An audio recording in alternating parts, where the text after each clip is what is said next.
A conference.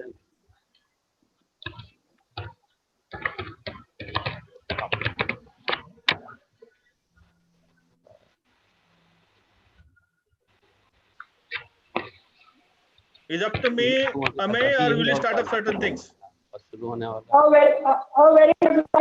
good morning to everyone and thank you so much for joining us on the fourth day of the National Examination Transformation Conference of the 5 days.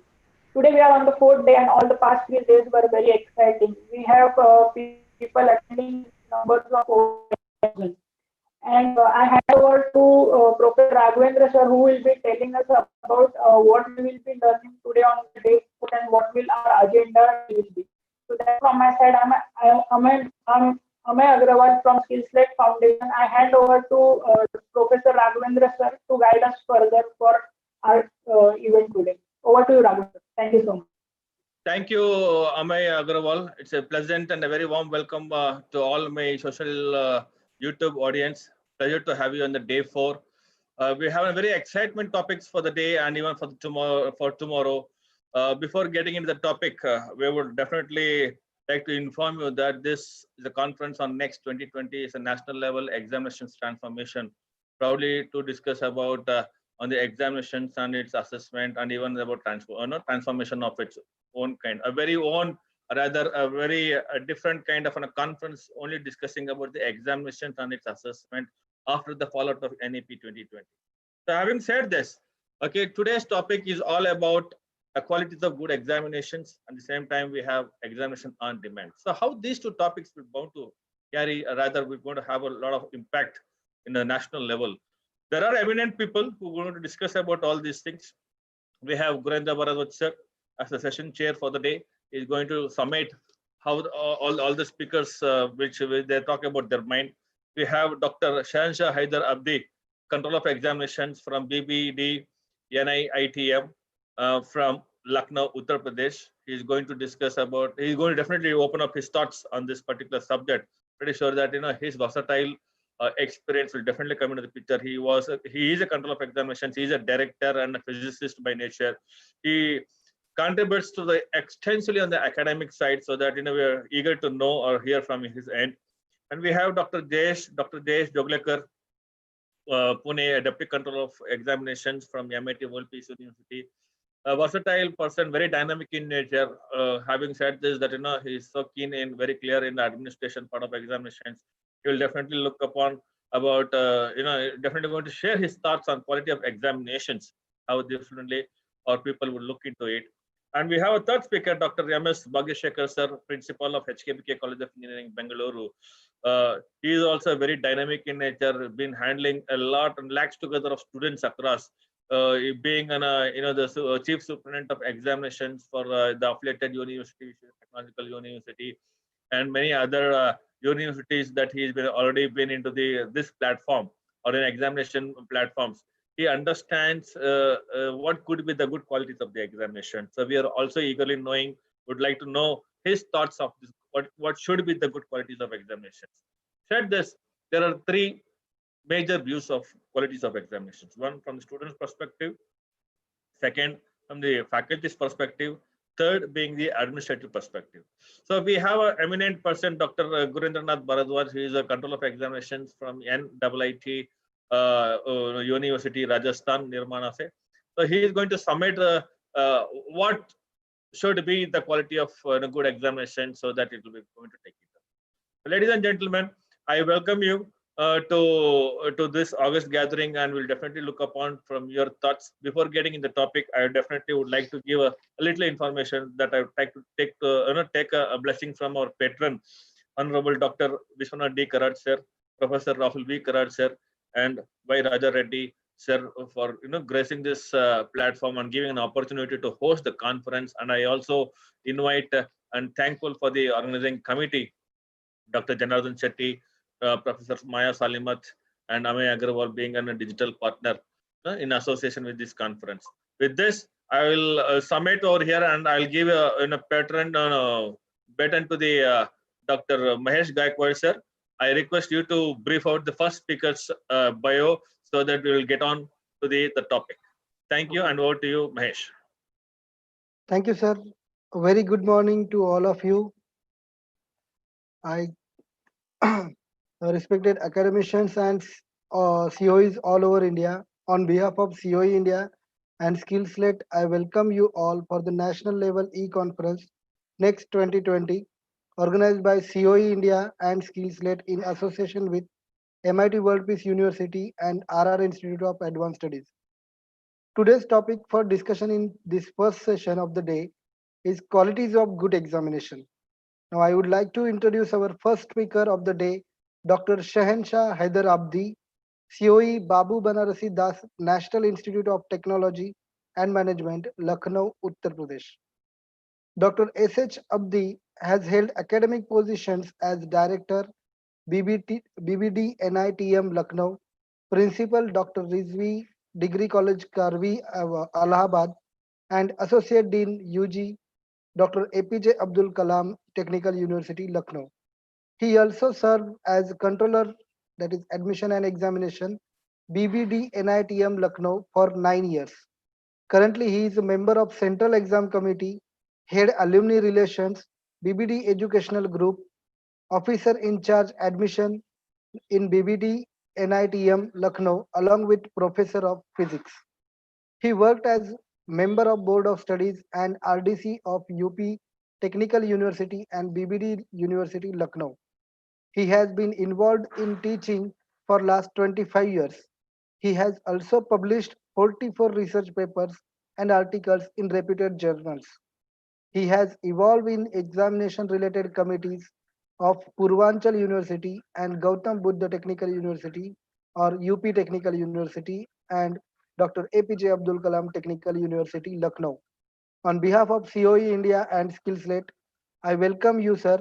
Thank you, and over to Dr. Shahenshah Haider Abdi, sir. Thank you very much.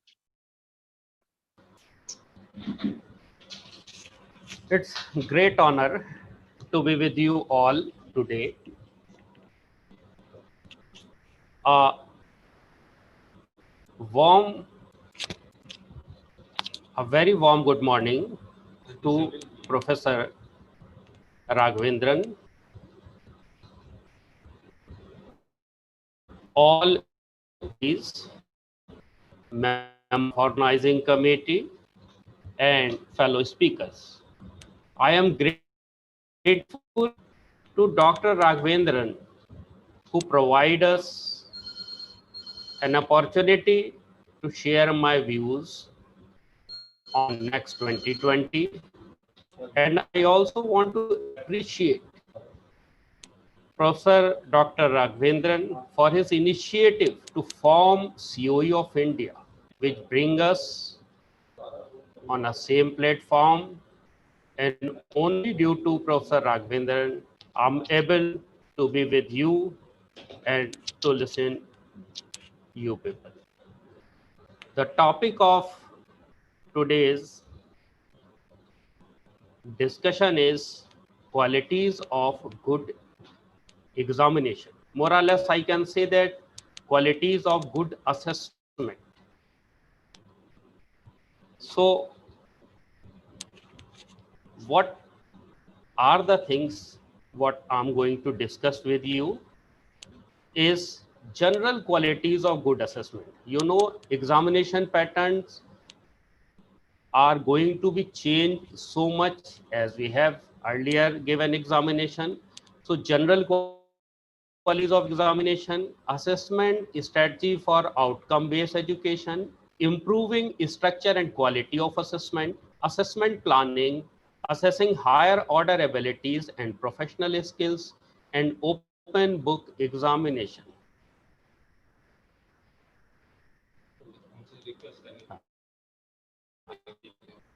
Please allow me to share my PPT. Hello, Professor Raghavendra sir. You May can I, share, Agrawal? sir. You can share your screen, sir. Please share.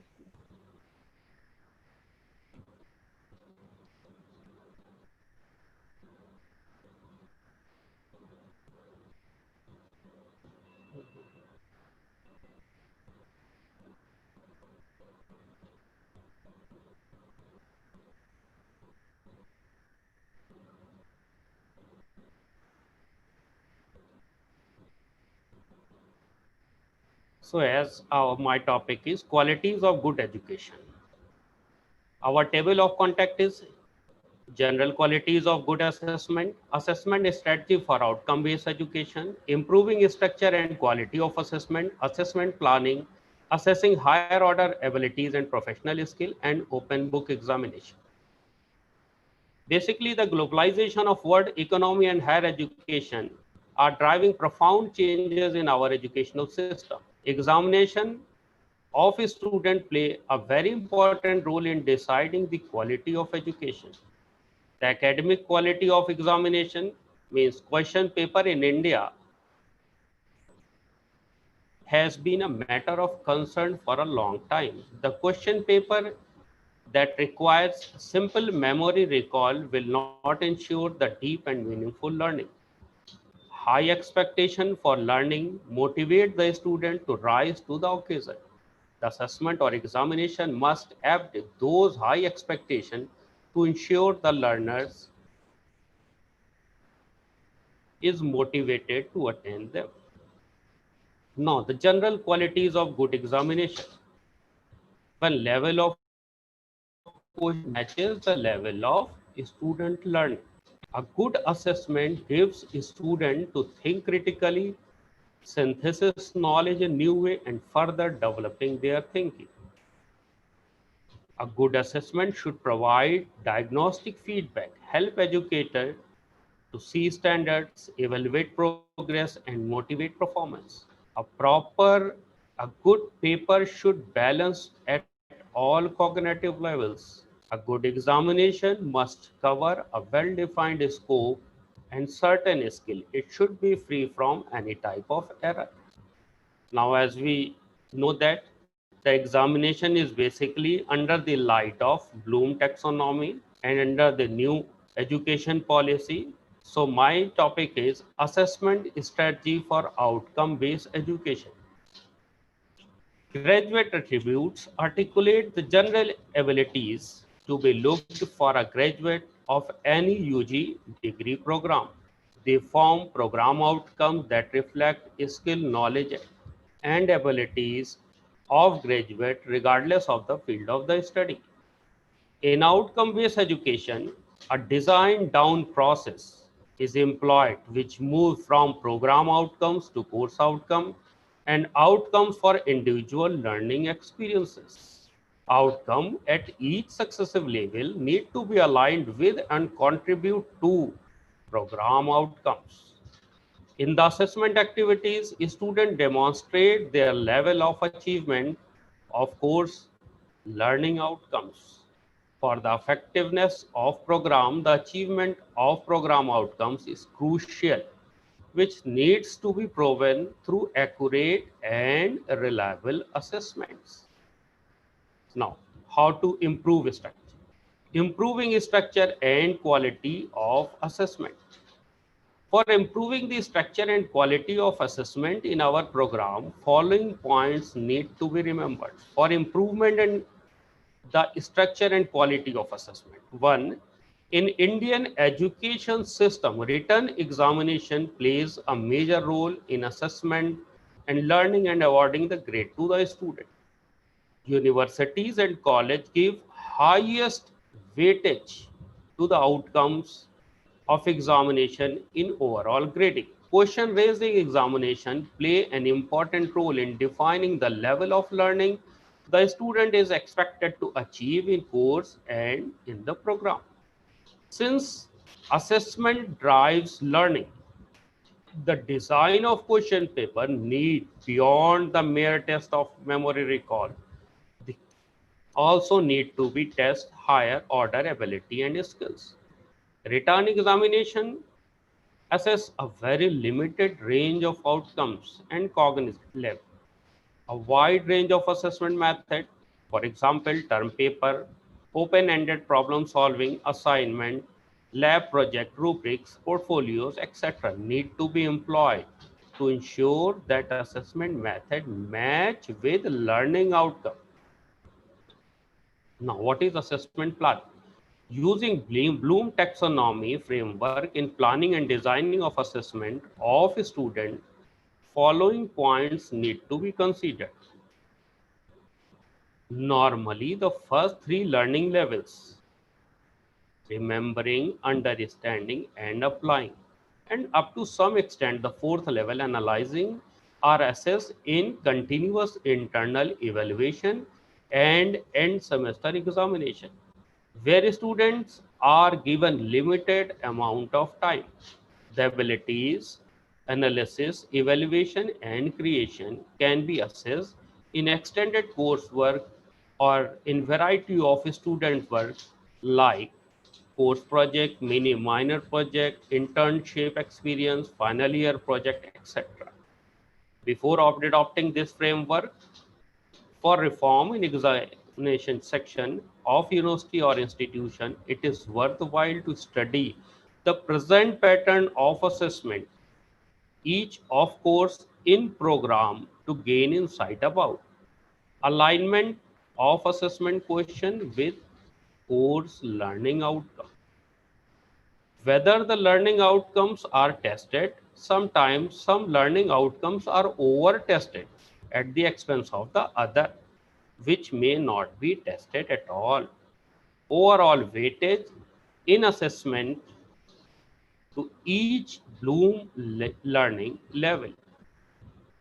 A good or responsible, reasonable examination paper must consist of difficulty level to accommodate the different capabilities of student. Bloom taxonomy framework help the faculty to set examination paper that are well balanced, testing the different cognizant level. Sir,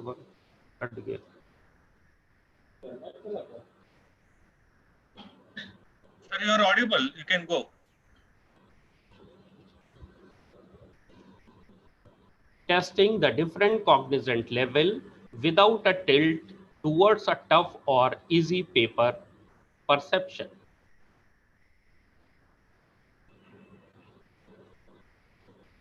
If the present examination questions are more focused toward lower cognizant skill, conscious effort need to be done in bringing in application skill and higher cognizant skill in assessment.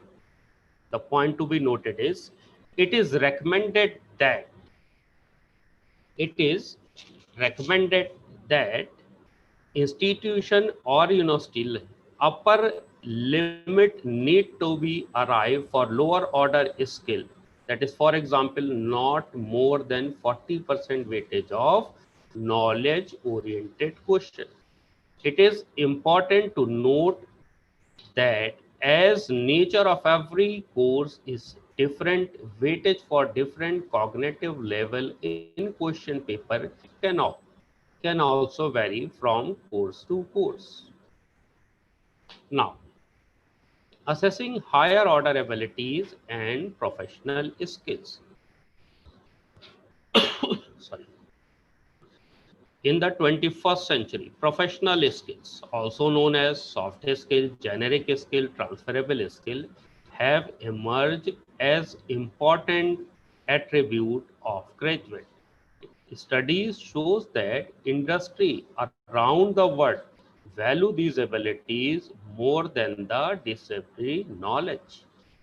This is also reflected in NBA graduate attitudes, where 6 out of the 12 views attributes belong to this category. For example, communication, teamwork, understanding ethics and professionalism, understanding global and social contexts, lifelong learning, and knowledge of contemporary issues. Further, further higher order cognitive abilities like critical thinking, problem solving, and making informed decision are also crucial for graduate to succeed in the emerging world.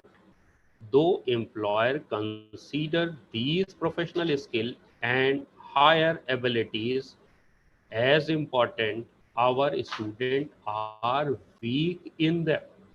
The main challenge surrounding them is that they are difficult to assess through our conventional examination system. Innovative educational experiences to teach and assess. One of main obstacle in addressing these outcomes is the limitation of educational experience.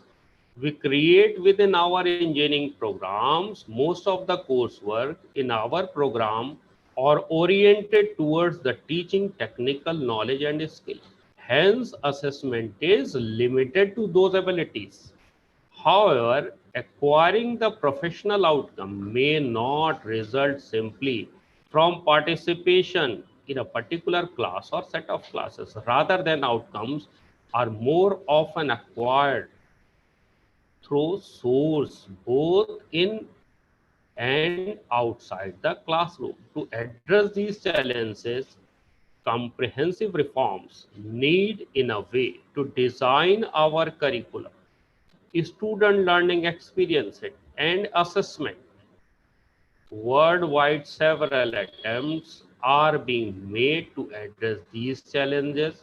Following are the few educational experiences and are recommended to teach and assess professional outcomes and higher order cognitive abilities. That is, course project, open-ended experiments in laboratories, project-based learning module, MOOCs, co-curricular experience, mini and minor project, final year project, internship experience, and e-portfolios of student work. Most important, e-portfolios of student work. Now, open book examination.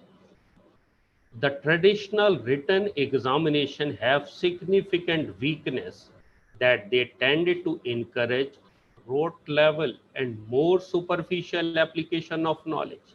Deficiency can be overcome by open book examination. It's a suggestion.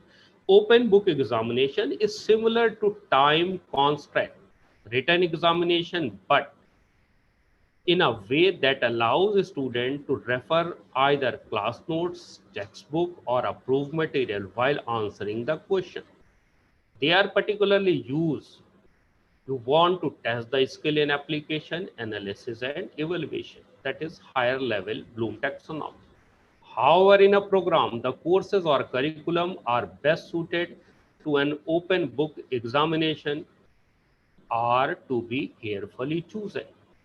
Advantage of open book examination: less demanding on memory and hence less stressful.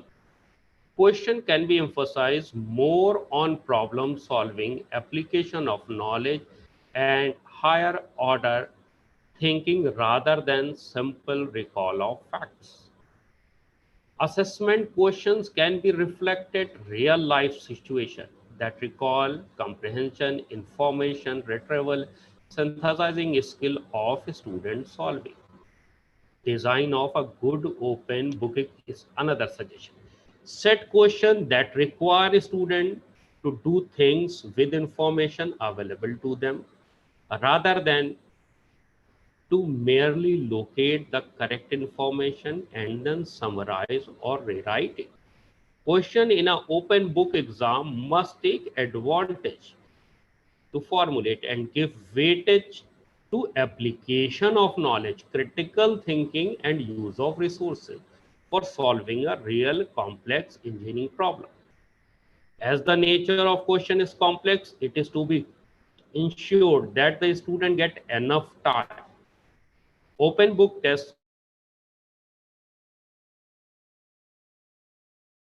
than it is advisable either to set less number of taught or allocate longer duration of time for examination.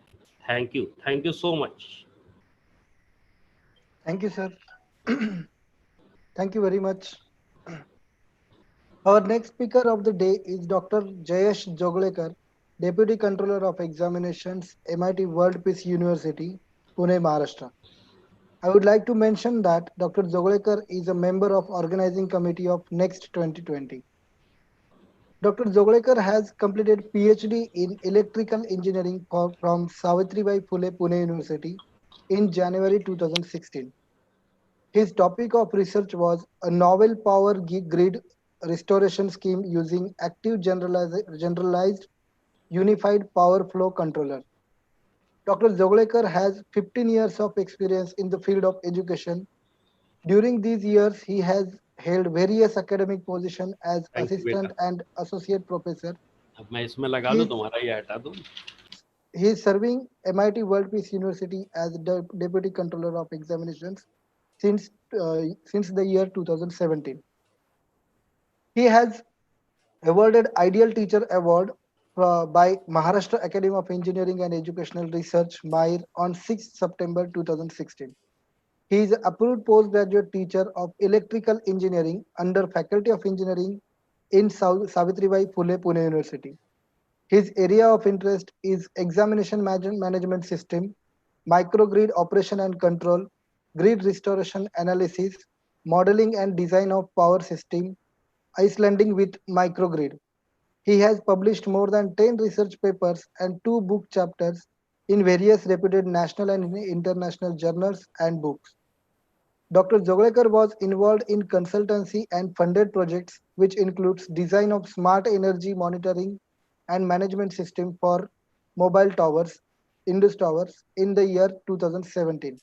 Verification of electrical circuit design at 40 MLD STP Sambalpur for Government of Odisha, India in the year 2017.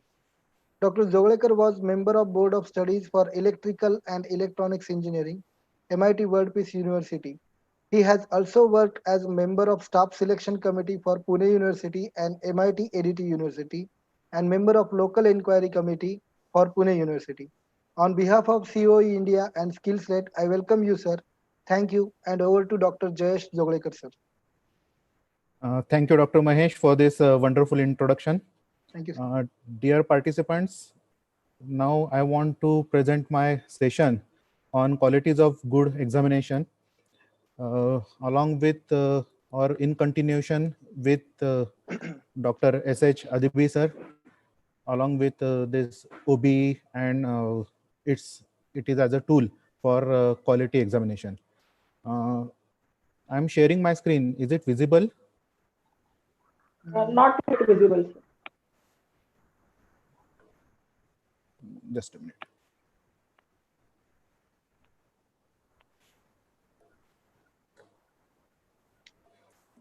Give me 2 minutes.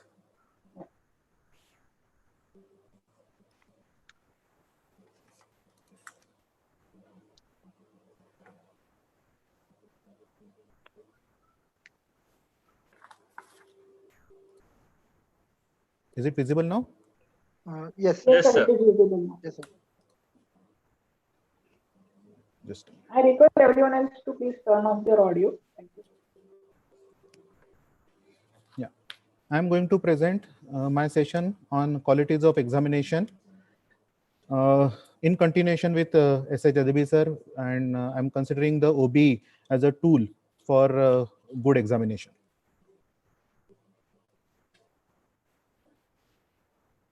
As it was said by Honorable Prime Minister of India, Dr. Sri Narendra Modi, in his book Exam Warriors, that closest parallel to examination is festival. It means that festival brings out the best in us. Same is the case for examination. Examination also mean to bring out the best in us.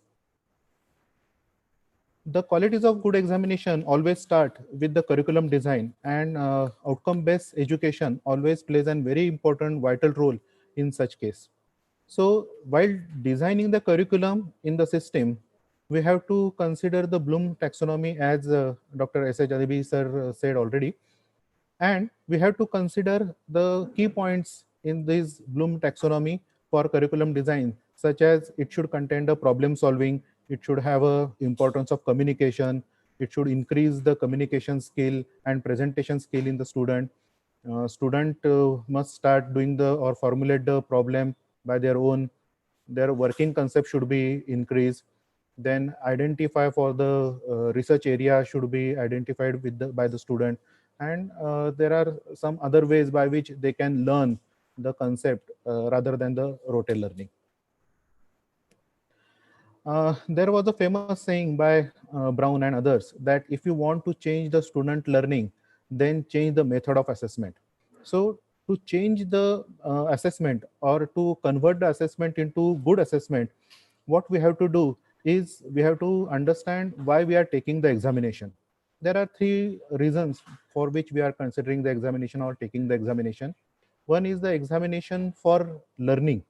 It is normally or it is commonly referred as a examination which is normally we take after the learning perspective of the student. Then we take the examination for learning.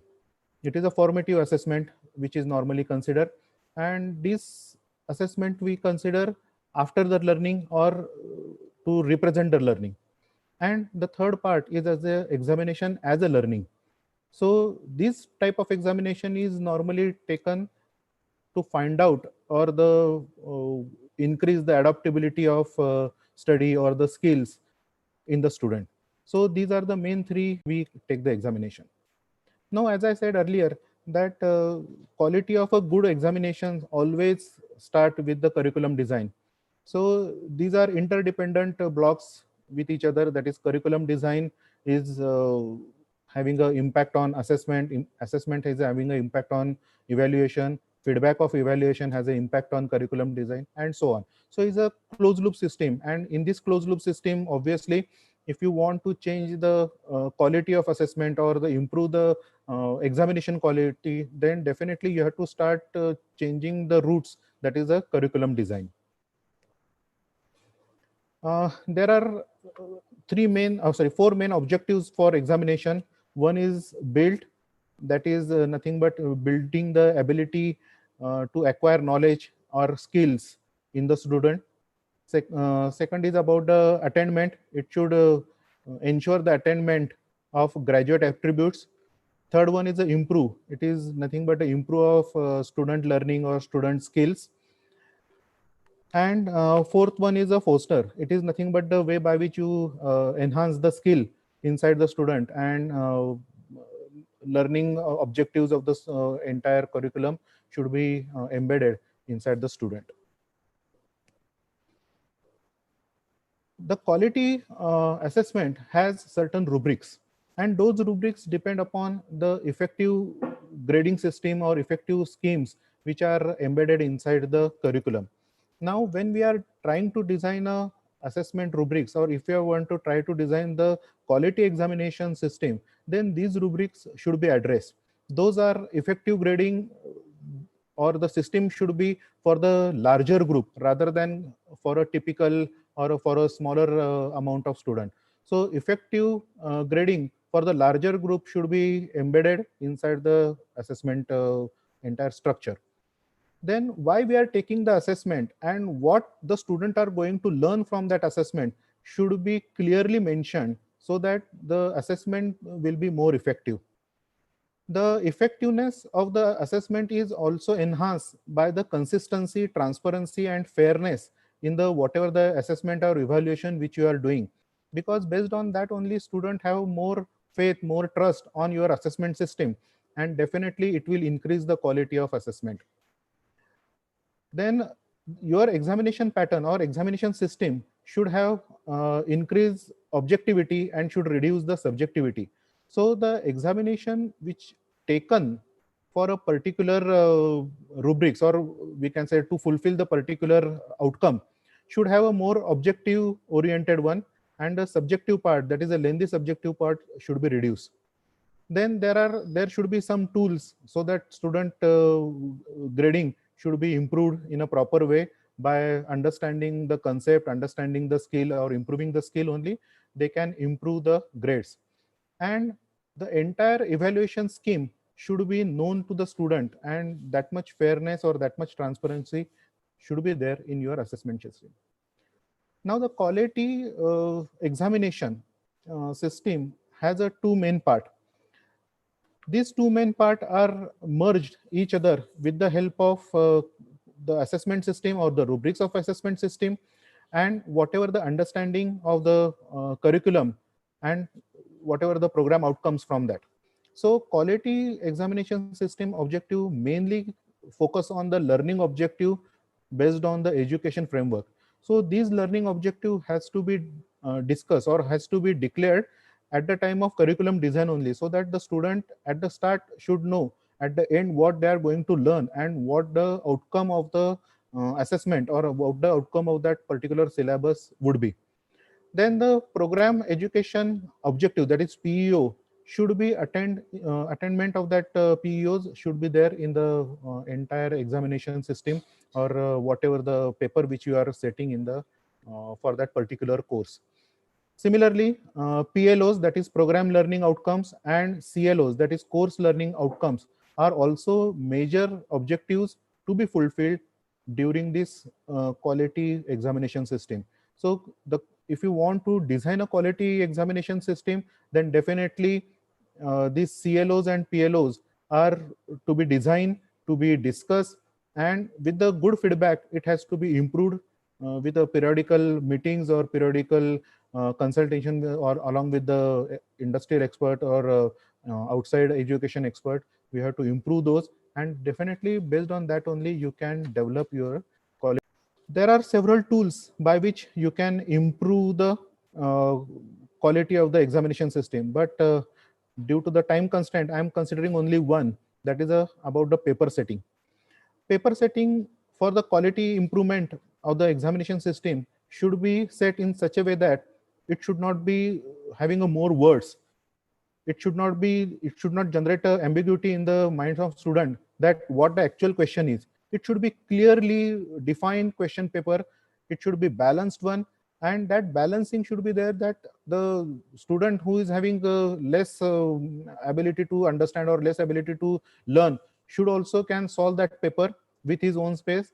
Similarly, the student, those who are having a extremely well understanding, also can solve the paper. So that balancing should be properly done in the paper or the question papers, so that there will be proper aiming of the PLOs and CLOs reflected in that particular paper. Then this paper setting is always considered as a key of a quality evaluation, because if the paper has a that question paper has any ambiguity, then definitely the evaluation scheme will get deflect from the whatever the set role or set path, and student will have a different answer for same question, and that will create a chaos later on. Now it is also said that the quality of question bank itself proves a important role inside the quality of examination.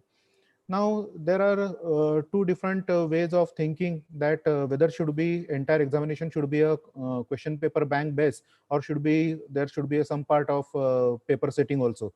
So to decide the quality of a question paper or to decide the quality of the entire examination, we should understand or we should decide earlier only that how much part of a question bank will be taken in the system, or how much part of the paper setting will be taken in the entire paper.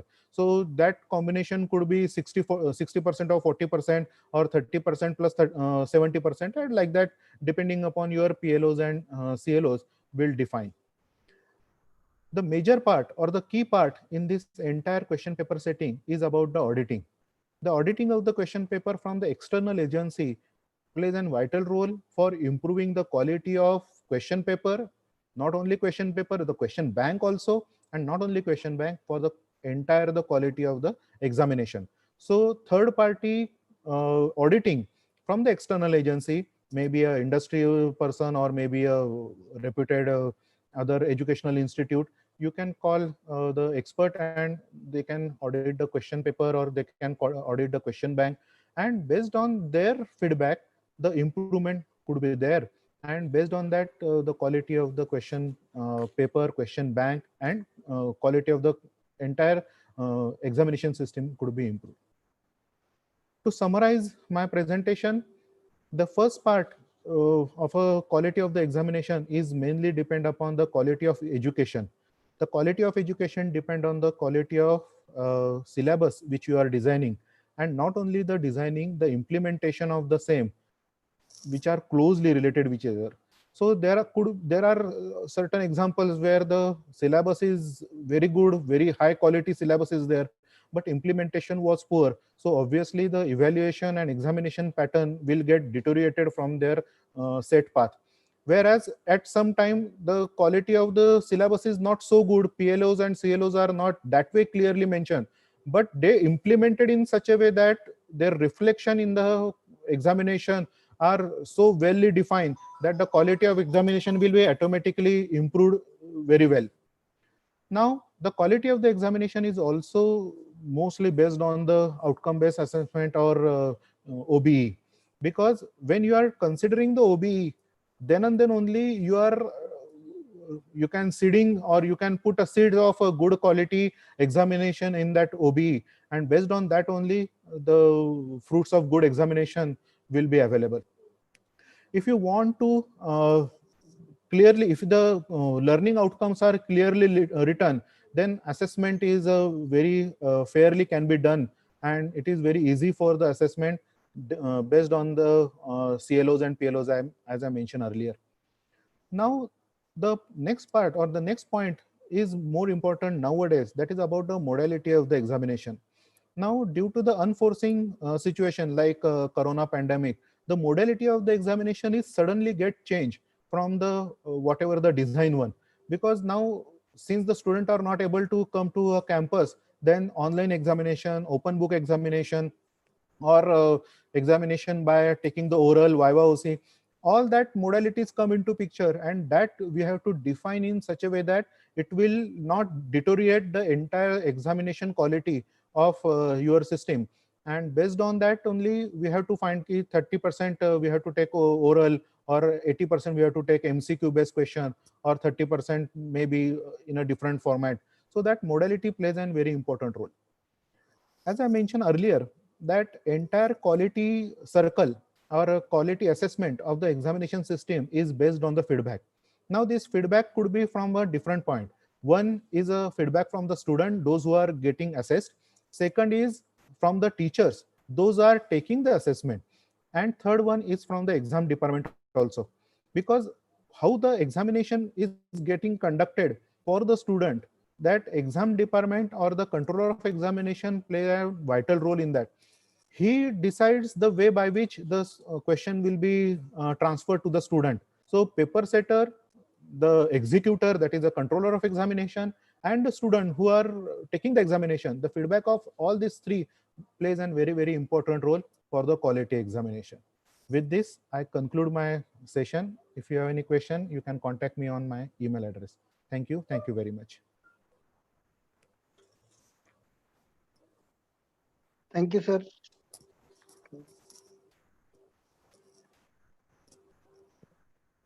Thank you, sir. Thank you very much. Moving forward, our next our next speaker of the day is Dr. M.S. Bhagyashekar, Principal, HKBK College of Engineering, Bangalore, Karnataka. M.S. Bhagyashekar obtained his doctorate from Bangalore University. He has entered to the profession as a faculty from Ghoshia College of Engineering, Ramanagram, as a lecturer in the year 1989. And after serving 19 years in various capacities up to professor in the year 2008, moved to Don Bosco Institute of Technology, Bangalore as a professor and head research. In the year 2010, he took charges of Raja Rajeshwari College of Engineering, Bangalore as a principal. Presently, Dr. Bhagyashekar is heading HKBK College of Engineering, Bangalore as a principal since January 2020. MSB was recognized as a VTU nominee member of Governing Council of few colleges, expert member for VTU Local Inquiry Committee and VTU PhD Registration Committee for Mechanical Engineering. He was member of BOE Bangalore University, VTU Anna University, served VTU as a Deputy Chief Coordinator, Coordinator VTU Evaluations, Bangalore, Bangalore region, VTU exams for few sessions and shoulder in the post of several confidential assignments of examinations of VTU. Dr. M.S. Bhagyashekar has published around 60 plus research papers with 403 citations. Under his guidance, two students have obtained their PhD degree and one obtained his MSc Engineering by research. Polymer composites, tribology, and energy materials are his research interests.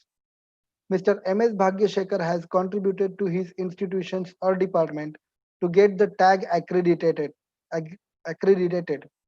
He has conducted around 14 conferences and many more FDP seminars, workshops with the assistance of several funding agencies. He has edited 7 conference proceedings, fabricated 5 equipments for research, delivered few expert lectures, and mentored many students. On behalf of COE India and SkillSlate, I welcome you, sir. Thank you, and over to Dr. M.S. Bhagyashekar, sir. Thank you very much.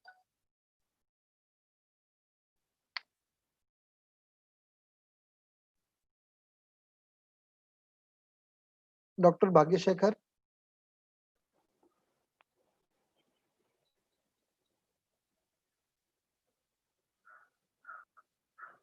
Will join. Bhagyashekar He sir, might have please got turn some on your technical support. audio.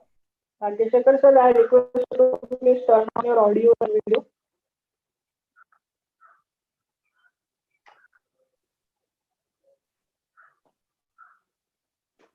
Okay, you are visible, sir. You can Yeah. start now. Kindly allow me to share the screen. Yes, Namaste, sir. everybody. I'm very happy to associate with the present conference, and it's an most important one, as I believe, and I will be very happy and thankful to the organizers. National level e-conference on National Examination Transformation 2020, the next 2020, it becomes an important milestone when we look at the new education policy also. So I would like to present a few of my thoughts through characteristics of examination. Kindly help me to share my screen so that I can begin with my proceedings. You can share your screen. You have rights. Please share your screen as you will be doing regular. Please share your screen.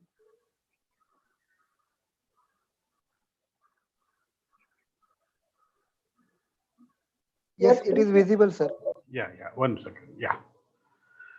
So namaste everybody, and my topics is characteristics of examination, and I believe that education is to overcome the weakness and is a process that involves learning, testing, and getting transformed. So when it comes to the learning, we all know that there are many ways of learning, like visual learners, auditory learners, and kinesthetic learners, reading, writing learners.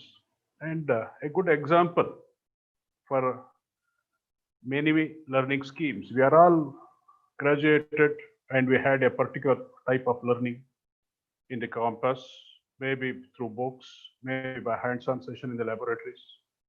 And also we underwent many type of other learnings, and music we learned, driving we learned, swimming we learned. Bhagyashekar sir, I'm really sorry to interrupt. If possible, if you can increase your voice, actually, it's not audible clearly. Okay, I will try. I will try my best. I will try my best.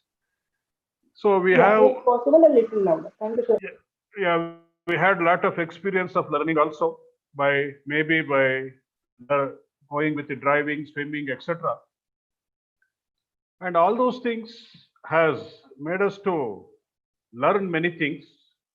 And whatever we learn and whatever we reciprocate to others has been categorized in the type of domains of learning, say maybe a cognitive learning, maybe affective and psychomotor. And we are very familiar about the Bloom's taxonomy. I will go with the old versions of the Bloom taxonomy: knowledge, comprehension, application, analysis, synthesis, evaluations are the most important tool we are using in the OBE also. I think we have not included anywhere this attitude and motivations learnings, and also physical and kinesthetic to the larger extent. And I feel that these are also most important when we go for the examination. And I remember that an examination is a formal test of a person's knowledge or proficiency in a subject of interest. And exams have an important role in the process of learning in the whole educational institutions. And I feel that these exams should access a learner, what a learner have learned with regards to the particular concept, what part of the concept of the learner taken with the most interest, and it should be a avenue for teachers to find out more about the students and their interest. So in this contrast, I feel that the examination has got a lot of importance. It should build up the confidence, the examination should develop the confidence with the student.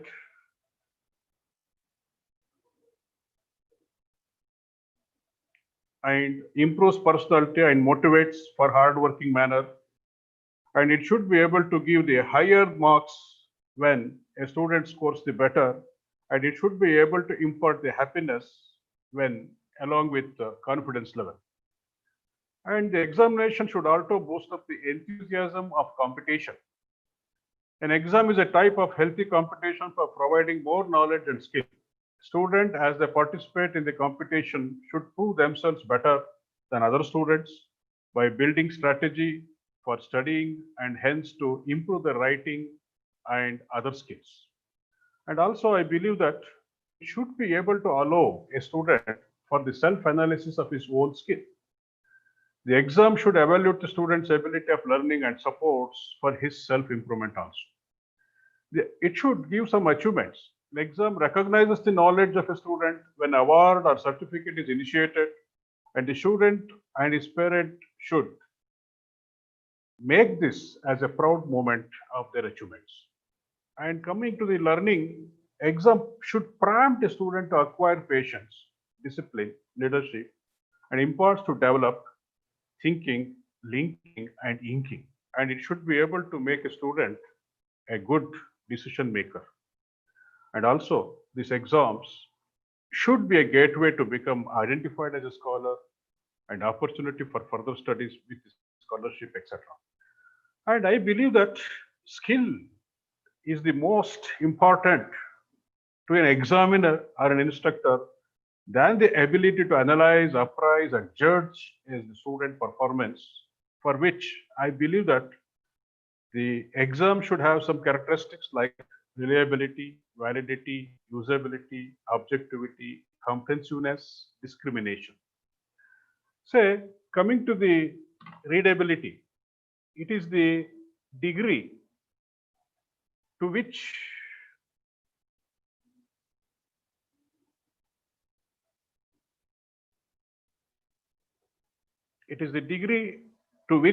test results are consistent with repeated measurements.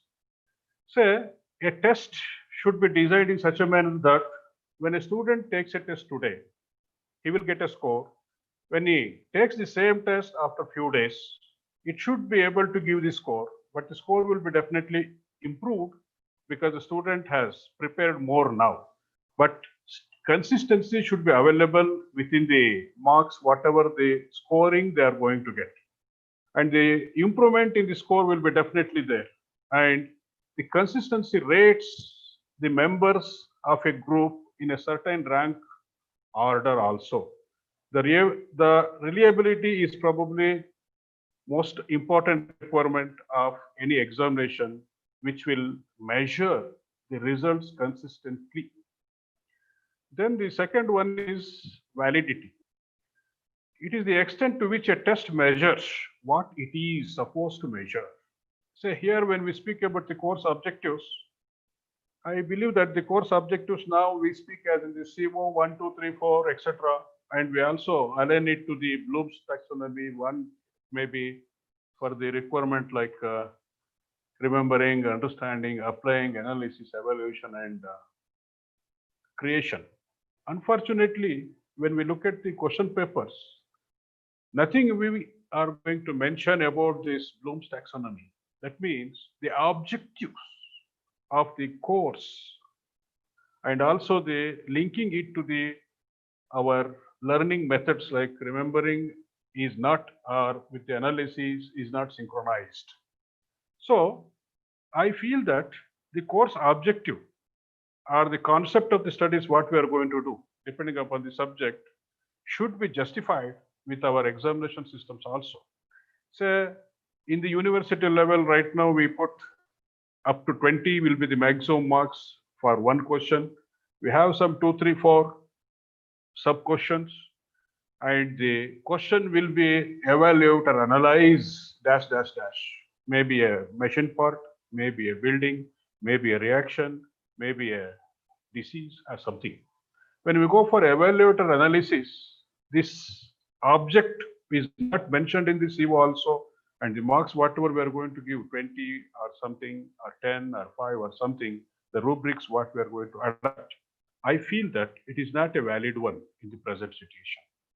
And along with this reliability and validity, sometimes we have to have a norms like fixing up the score which has to be tested or indented.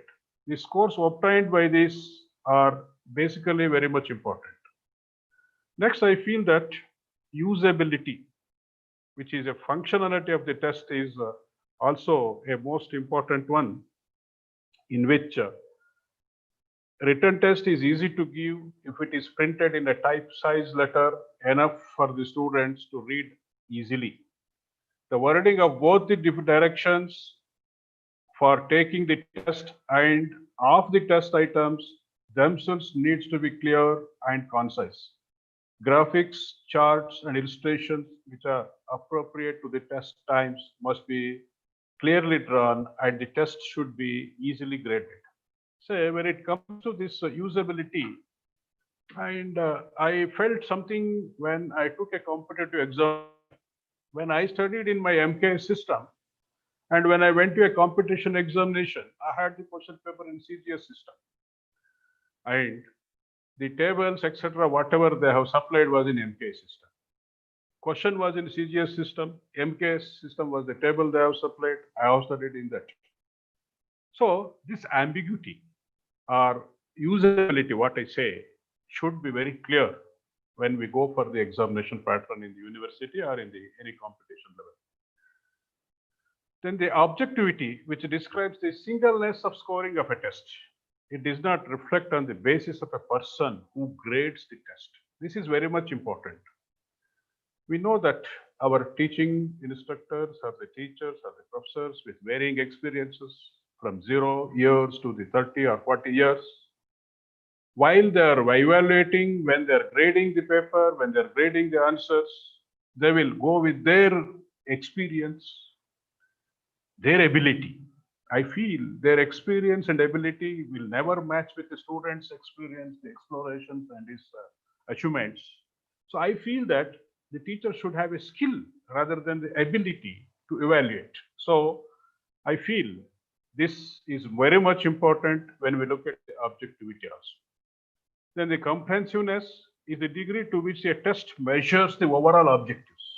The course objectives has to be tested is very clear, and that has to be available in the question paper in the examination. Then I feel that the exam should be able to discriminate the distinguished student. So it should be able to distinguish the differences between the students, because in classroom evaluation, a test must be able to measure small differences in achievements also, and there may be a wide courses, various levels of difficulties are also included in the question papers or something. Each item should be distinguished between the students, and the critics, what we are going to pass on, should lead the student and motivate the student towards the further achievements and the efforts with a lot of enthusiasm. That is the most important thing. So in general, I feel that the content of the examination question papers should be very much important. And this content of the question papers differs from the university as well as in the when we look at the competitive examinations. So competitive examinations objects itself is to find out the best and to select them based upon the rank. So generally I prefer the percentile should be adopted while evaluating the examinations and grading anybody in a competitive examination. Whereas in a university, the examination object is to test the knowledge, not the competence. Hence, here, the level of testing and the rubrics and the ranking should be different. And I won't believe in the present day ranking system we have got. Say in the university, we say rank has been given, first rank. Say for the whole university, there will be 20 students in a post-graduation degree, and one will be definitely getting a first rank. And the same person, when he goes for a competitive examination, he will get 1500 rank. Why this difference occurs? When he goes for a competitive examination, when he gets 1500 rank, what is his morality? Say, when we look at the university examination, it is the percentage we are going to speak. It is not percentile. When a percentage comes, why the ranking is necessary? And also I feel that in many of the times when we look at the university examinations, when we look at the things, the mismatching about the course objectives, the course requirement in the evaluation, and we hear many times that revaluation. If you put for revaluation, there will be an improvement in this course. So if you go for 100 times for the same paper, for the 100 times you may get the improvement. But I'm against to that because I said that for the same test, question paper or the same examination, students can write several times, but he can get a different score, improved scores. But for a same test, once you write the question, once you answer this test, you will be improving the questions or you will be getting the improved marks, which may not be a good qualities of an examination system. So I feel that the learning system, whatever we have got, whether visual or auditory or kinesthetic, will be able to give us the knowledge, comprehension, applications, analysis, synthesis, and evaluation. With this, we are going to earn the skill, and the skill has to be properly evaluated in the form of an examination. And finally, the examination should be able to give us this. I believe exam is a mode to explain the experience by an explorer of a concept and should build confidence, enthusiasm for competition. It should induce self-analysis of own skill. It should encourage achievements, learning. It should recognize their scholarliness, and it should make a person who takes an exam proud in the system and should be able to get a distinguished place in his career.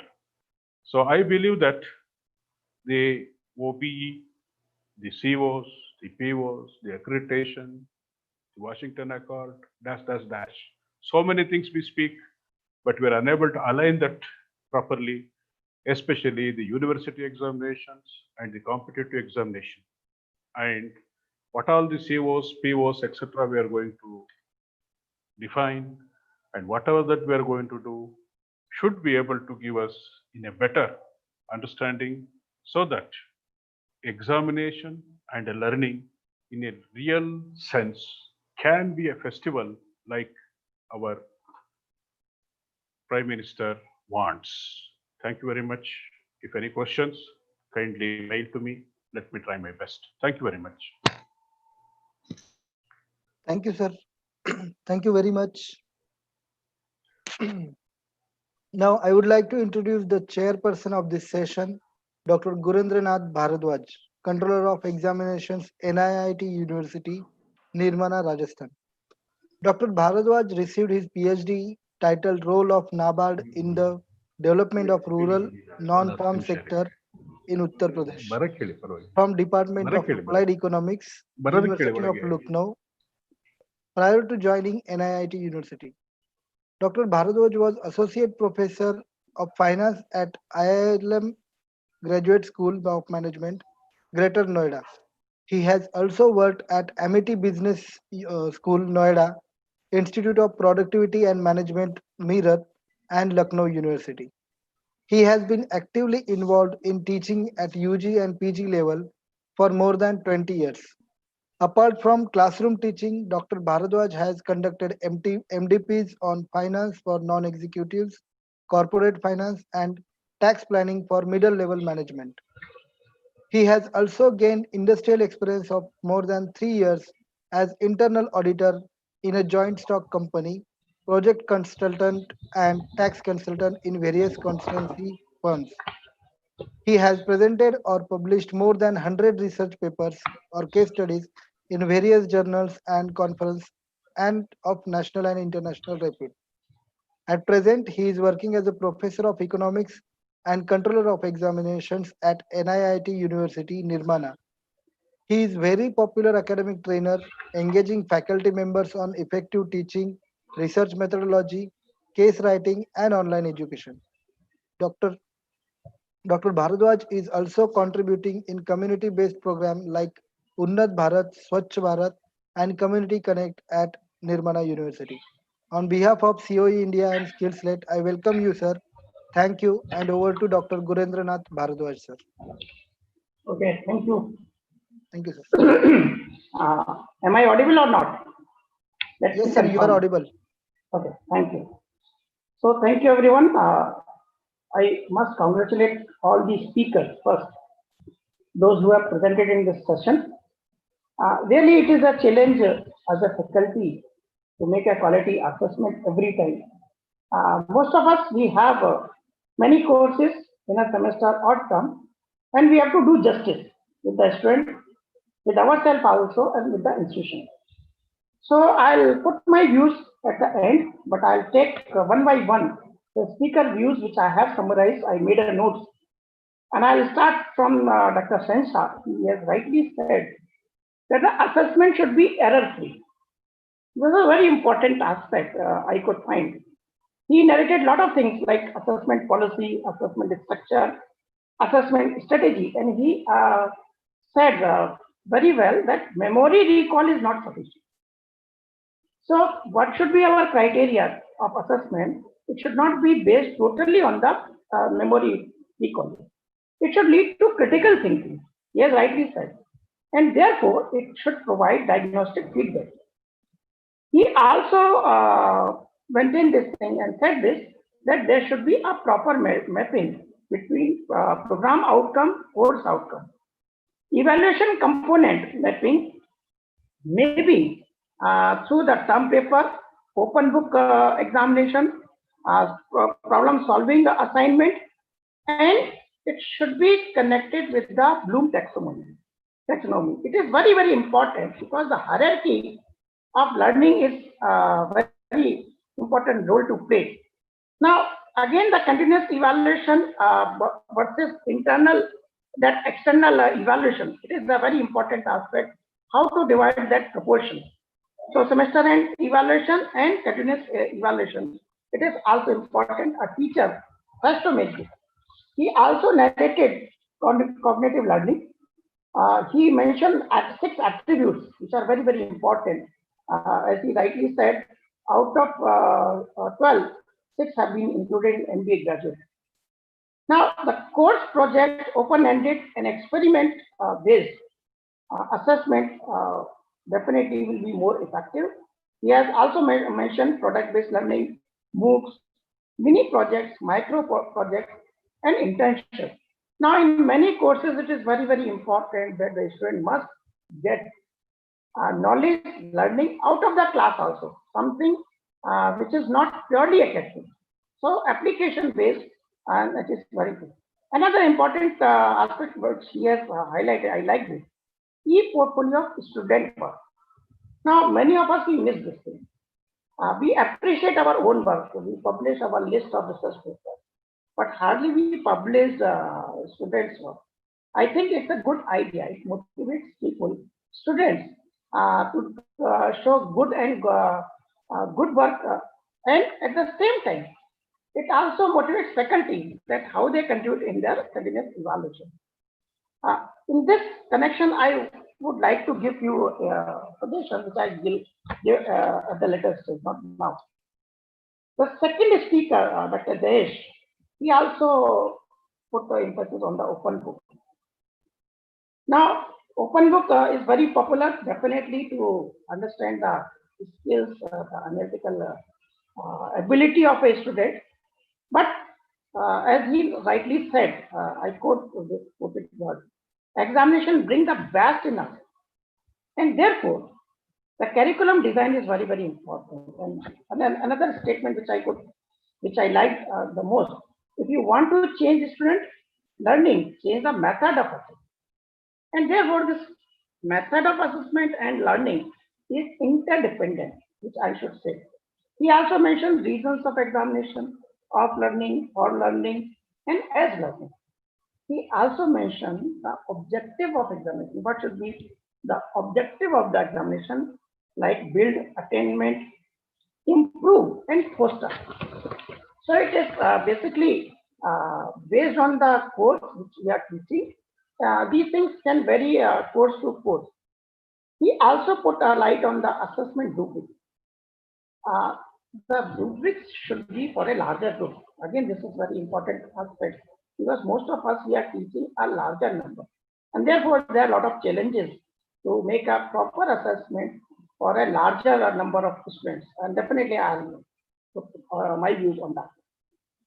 Then again, PLO and CLO. He also mentioned this thing: proper mapping of PLO and CLO. Otherwise, there's no use of defining these things.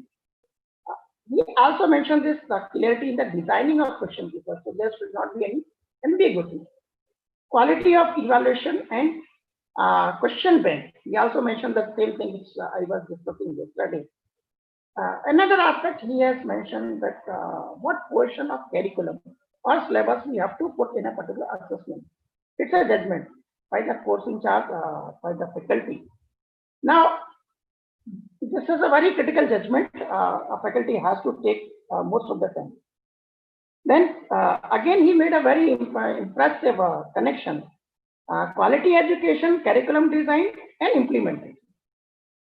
So for a good quality examination system, all three should be good. It is not only one. To have excellence in the quality examination system, we must focus on this. He also mentioned learning outcomes, modality of experiences, and importance of feedback. Now, again, the student feedback is very important for the better course delivery. The third speaker, Dr. M.S. Bhagyashekar sir, also he categorized the learning. What kind of learning attitude people have, and therefore the assessment will change. As he rightly said, the assessment method of this generation, like all of us, had a different assessment, whereas for new generation, the method is totally different because the learning style has changed. So as he rightly mentioned, that there's a variety of learning style, and one which I want to focus is the hands-on learning. And he has given this example of simulation, that many things we can only make them learn by the experiences only. There's no theory, there's no lecture on that. Reading and writing skills also, how to learn. And again, attitude and motivational learning. That is also a very important aspect which we should include. Now, at the same time, we also mentioned the importance of examination, why we need examination. Examination brings confidence, increases for the competition, self-analysis of own skills, achievements, learning, and scholarship. Now, the scholarship has been taken by this speaker only, and especially in a private institution, I have seen that many students they work very hard for the assessment because the scholarship is dependent on their CGPA, and therefore there's a very significant motivation. especially for economically poor but academically sound students. It is a motivational factor, and therefore, what are the categories and types of assessment we are making? It is very, very important for them. He also mentioned reliability, validity, objectivity, again, unbiasedness. This is very important aspect. Discrimination. So discrimination among the students based on the merit, not based on the other things. This is a very important aspect which he has covered. Usability he has mentioned. He also mentioned that the skill of assessment in the faculty. Sometimes we also fail to assess the student. It happens. Many of us we have faced in our initial days of teaching. He also emphasized on that building, induce, encourage, and recognize. So I summarize these three speakers. Now, when it comes on the good examination system, as Dr. Ravindran has given me the task initially, I must thank him to give this opportunity. He has given me three broad areas where I should focus. So the one is student, the second is faculty, and the third is institution or administration. So I'll take one by one. Now just think, close your eyes, you'll just remember who was your favorite teacher in your college life.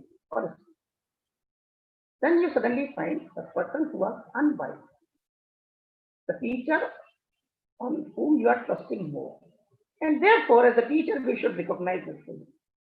Are we able to build a trust among the students? Do we make a fair assessment? So the most important thing is trust, building trust among the students. Transparency. And when I say transparency, students have full right to ask this thing why they got a less mark. There should be feedback. There is no conflict. At MIT, we do this thing. Review of questions, review of answer sheets. We do this thing. So any evaluation component, a student can ask questions. That, sir, why I got 4 marks out of 6? Why not 6? Others got 6. They are not making complaints. They want to understand this. As a teacher, we have a responsibility. The moment we are able to convince, and many speakers have said this thing, objectively, clarity. So if your assessment are clear, you can say this thing, okay, I have gained this 4 marks because of this thing. And in case of a large number, ICT helps a lot. There are many softwares where you have an opportunity to write your feedback. Sometimes, because of the large number, you are not able to give individual feedback. My submission is, whenever you complete the assessment in the next class, please explain the reasons of giving low marks or discrimination. It is always better to have some time, some discussion on this. Give a general feedback that I asked this question, many students could understand this in this respect, but others could not understand well. And therefore, we cut the marks or we have given extra marks, anything which hurts the student. And therefore, if the student is satisfied, the problem is solved. So this is very important aspect from the student side. The second thing which I feel as from the viewpoint of a student, that most of us have one deficiency as a faculty and we should accept. That majority of the assessment we put at the end of the semester or at the term, which is not a right thing, even in a continuous examination. And as a controller of the examination, I've seen. We teach around 10 to 15 weeks. But have we ever checked this thing that how much portion of assessment or evaluation we have done in say first 5 weeks or first 10 weeks? Why majority of the assessments they are piling up right at the end? So this is very important aspect. We should equally or uniformly distribute it with the student. Now, I also want to share this thing with the audience. As a faculty, we should also learn what we are getting after assessment. Is there any value addition? And therefore, can we have this kind of assessment where there is a win-win situation? I will give you the example of research project. In many research projects, I have seen student has contributed significantly. And this is a win-win situation for the faculty and the student both. Now, at the same time, another aspect which I want to touch here, and that is project-based learning. We did a lot of experiments in the large group, important aspect for large number of students. So when you have a project-based learning, at least you can divide the students in the group, and you can review the performance of the group frequently, and therefore you can engage them. Now, with the use of ICT, you can use the breakout room. I will give this example. One assessment component I generally keep in my courses, that is group discussion. So in physical class, every time I have slotted 20 minutes and give the group discussion. But here in Zoom and most of the video conferencing software, we have this opportunity. So suppose we have a 200 students, we can divide them in a group. Video recording is available and you can access them. Now, at the end of the day, at the end of the assessment, we should not forget the interest of the institution. So when I say interest of the institution, the assessment tool should be cost effective. So we cannot demand costly software. So when we demand as a software or any ICT tool or other hardware also, we must ensure that that what should be the cost per unit from the institution point of view. Otherwise, they will not take it. Especially private institutions. Some government institution may take it, but it is always a challenge for a private institution. So there are a lot of hardwares are available. There are a lot of softwares are available. There's a lot of literature is available. We should take into account. So these are my views on this. I must thank again to the organizer to give me this opportunity as a session chair. Thank you. Thank you very much, sir. As we are at the end of the session, I would like to request Mr. Amay Agrawal to please show the one or two important questions of live audience so that speaker can answer it. Thank you all. Over to Amay. Thank you so much, sir. Thank you so much. Since we are running out of time, I have just taken one question. I hope my screen is visible. Yeah. Please let me know. Okay. Can you increase the font size? Hello. Will Can you you please increase zoom the it? font size?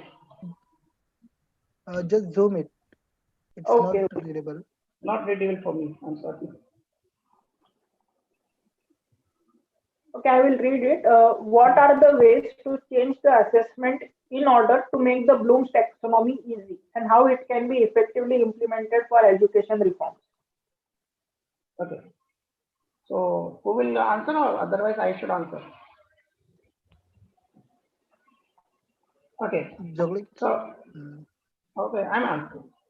Now, when we have seen the Bloom taxonomy, please check it. It's a continuous progression, change in the level of understanding. So in every course we have this opportunity. As we pass the time, as we increase the number of hours, time is going on, we find this thing, the understanding level of students also changes. And therefore, the assessment should be in the continuation. But at the same time, one caution I will suggest to the teachers that most of the components should be independent in nature. So it should not happen that somebody missed the project is bound to miss the assignment also. It should not happen. So if we are designing 4 or 5 components of evaluation in a semester or in a term, most of them, again I'm saying not everyone, most of them should be independent. But if we say that higher level of learning will achieve at the beginning, it is not possible. However, we should always try for a betterment of a student. And therefore, most of the speaker has agreed on this, that the purpose of assessment or examination should be to improve the level of learning in the student. I think I have answered or no? Yes, thank you. Thank you so much, Bharadwaj sir. I hand over to Mahesh Gaikwad sir for the vote of thanks. I think we are at the end of this session, and don't take any more questions since we are running out of time. Over to you, Gaikwad. Thank you, sir. Thank you very much. I would like to thank all the speakers of this session and session chair, Dr. Bharadwaj, sir, for a wonderful, wonderful and informative session. I would like to uh, thank all the organizing committee. Now, moving forward, we are going to start our second session of the day. The topic for discussion in this session is on examination on demand. I would like to introduce our first speaker of the session to Dr. Yuvraj Lahoti, COE Vishwakarma University, Pune, Maharashtra. Professor Dr. Yuvraj Lahoti is Controller of Examinations of Vishwakarma University, Pune, and Professor of Management. He has also worked as Director of AICT approved institution. Dr. Lahoti has visited many countries and worked as a Director of Education at Dubai Center for Management at Dubai. He has worked on capacity development program of University of Bamenda, Republic of Cameroon. On behalf of COE India and SkillSlate, I welcome you, sir. Thank you. And over to Yuvraj Lahoti, sir. Thank you very much. Thank you. Good afternoon. Good afternoon, sir. Yeah, without wasting time, I first thank organizing committee, my co-panel members, Professor Pramod Bhadakwade sir, Professor Arun D'Souza, Professor Yogesh, and I will share my screen to share my views on the given topic, that is on-demand examinations. So with your permission, I am sharing my screen. Can you, Anil? Sure, sir. Ameya, please. You can share your screen, sir. You are already the host. Please. I hope now my presentation is with you all. Hello. It's not visible. Okay, sir. It is visible It's now. visible, sir. Yes, it is visible now. Yes. So directly I'll start with my today's discussion on on-demand examination, future of examination. Think about it and adapt it, and it is the way forward for examination. As you know, teaching learning process is incompatible without the effective and meaningful assessment of student and learning outcomes. This applies to the both conventional mode of education as well as a new modes of education. Basically, at large, as we all know, our examination systems we have adopted are practicing as a mass examination system. And this is old traditional way of conducting examinations at university to manage the timeline, ease of processing result, and it is, I generally say it is a hydra-headed problems. It comes with hydra-headed problems. Because the pre and post examination work is also based on the same philosophy. Humongous work is there. The same question paper is administered to a large group of students and later evaluated on the same parameters. The educator system is moving to a major change, whereas you know disruption of online education programs, and nowadays last 4 or 5 years now degrees are also available online. And if we go through the platform of those degree granting portals, they are very attractive portals. It is available at the fingertip of student.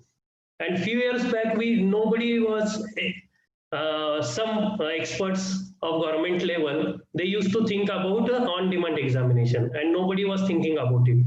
Examination system is not only to evaluate student on what he writes in 2-3 hours. Basically, it is a system where we have to record students' journey in learning, value creation, and core knowledge generation, and his ability to disseminate this knowledge he gained, and all this with his convincing and not at a fixed interval announced by the university, because it has to be at his convenience. So I'll take you to the learners in the ecosystem and why need of OD is there. There are 3 types of learner. Generally, we talk about this: fast learner, average learner, and a slow learner. Generally, we have our system, examination system at most of the institution universities to test performance of average learner. Why it is so? Because the size of university in India is very big.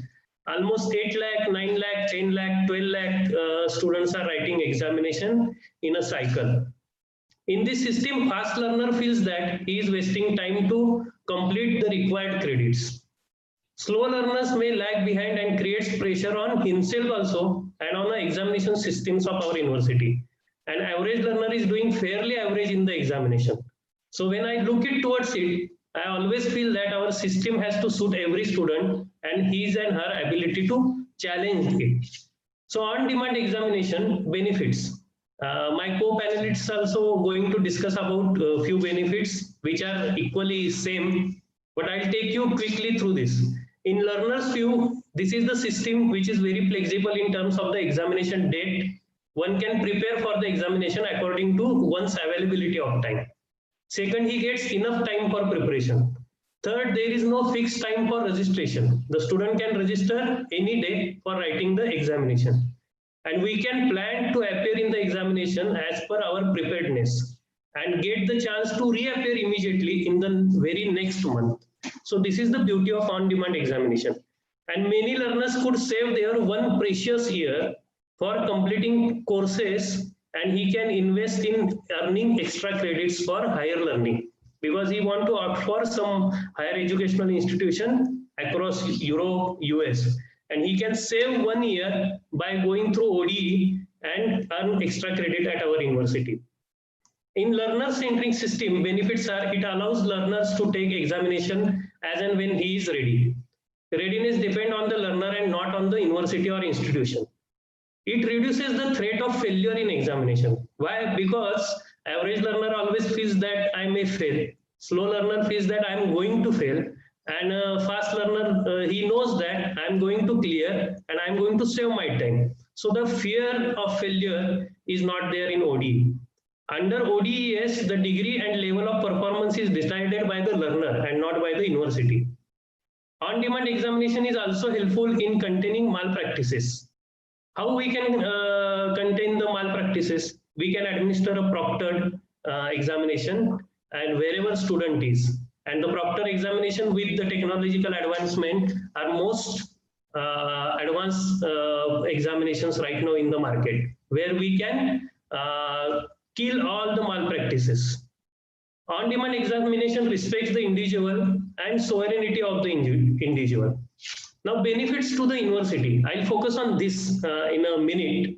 We as an institution has to look towards as a savior. Why? It will reduce burden on the system where large number of backlog examination has to be scheduled. Because in university, large number of backlog examinations are there. We can reduce our days invested in the examination cycle, which are generally right now 60 days for a large engineering universities and institution. So we are spending 60 days in examination, assessment, everything. These saved days can be an advantage to our academic office to utilize it for academics and for extra credit delivery. So we are going to save almost 20-30 days if we adopt ODE. The campus-based infrastructure demand will be reduced, leading to heavy capex investment by the management.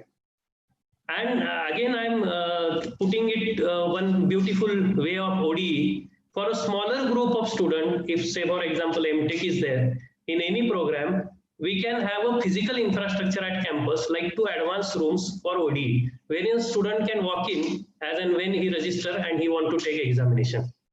How we can prepare towards it in the way of question paper. For open demand, online demand examination, on-demand examination, question bank in each subject has been developed based on the question paper design and a blueprint is there. The blueprint contains many cells and as per the question paper design, the desired cells are activated and question paper as randomly thrown to the student. A number of items now, having... sir, extremely sorry to interrupt. Is it possible for you to share the full screen? It's not readable by the audience. Hello? Yes, sir? If possible, please show the full screen using the slideshow view. Yes, now it is visible. Yes, sir. Thank you so much. Sorry to interrupt. Talking about the blueprint of a question paper, the number of items having comparable difficulty level are developed for each activated cell of a blueprint.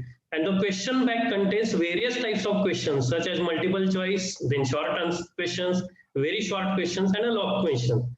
These questions are from all objective areas covering knowledge, understanding, application, and skills. I have given a blueprint of a question paper. With use of ICT and technology tools, keep a high inventory of question bank ready with the university or institution. For every student, a separate question paper can be generated automatically. Because whenever we discuss about on-demand examination, first question is asked by the faculty, how student is going to write, how I am going to design a question paper, whether we have that system that every student will get a different set of questions. So the blueprint will help system to throw a question as we have mapped it for outcomes. So you can see a business study blueprint is there for BBIB, having marks 100 and 3 hours. And a blueprint has knowledge, understanding, application, and skills. So question will be picked from that. Whether it has to pick a MCQ for first question, MCQ will be picked. There is another section where he can short answer, very short answer, and a large answer. So this will help us to attain levels of Bloom's taxonomy and will also help us to map it to achieve the defined learning outcomes, PEOs, etc. In future, it will create system where each student of 3 category can be evaluated perfectly, where I have discussed the 3 category, fast, slow, and average learner. So why it is need of our, in this pandemic, it has shown a lesson to us. Because the pandemic came and we gone under the lockdown somewhere between March, and our assessment, the examinations, everything has collapsed, and we were in only in the virtual world what to do and what not to do. Also, learner can take such exams with his and her devices at place of interest also, so no need of providing space and tools. It will help our academic fraternity to spend more time in research and value creation in the way of creating a best question bank, which was discussed in earlier discussion by Professor Joglekar. Now, micro perspective, at micro level, we can manage every student's credit bank at our university. The result can be processed at ease if systems are strong. Academic department can provide extra credits in saved time. And finally, we are going to award degree when UGC minimum standard requirements are fulfilled.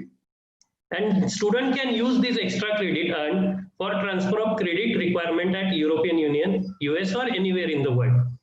Finally, can we do it? Yes, we can do it. In India, NIOS, IGNU, and many universities are practicing it for many years without any problem. Last week, Cambridge has announced its on-demand examination cycle for the students across the world. Even Honorable UGC and AICT has several times recommended to use ODE in our examination system. I'll quote some example. I'll take you back to the Gurukula system. In few Gurukula, the learner used to take exam as and when he completes his learning and feel comfortable. Rather, he used to challenge his guru that now I am ready, you take my examination. Like recitation of mantras, archery, weaponry, etc. Recently, I visited some university, religious university in the state of Gujarat at Surat.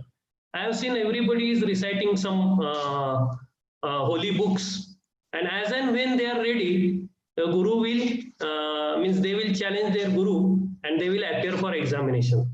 So I say it is the basic thought of on-demand examination.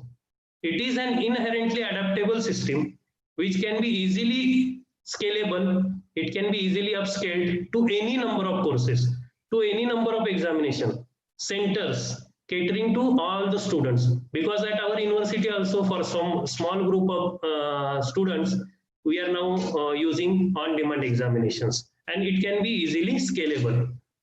I'll conclude my this remarks about on-demand examination with this beautiful picture and a thought that we can only see a short distance ahead, but we can see plenty there that needs to be done. We have to do a lot about this on-demand examination, and it is beautiful way of conducting examination. Thank you very much. You can connect me to my phone number with my mail ID, and you can write me for any questions, for any thought, or for discussion. Thank you very much. And over to you, SkillSlate and Professor Raghavendra and Dr. Mahesh. Thank you very much. Thank you very much, sir, for such an informative session. Our next speaker of this session is Professor Arun G. D'Souza, Professor Business Administration, Alvaz Institute of Engineering and Technology, Mudbiri, Karnataka. Professor Arun D'Souza is an experienced faculty in the field of finance.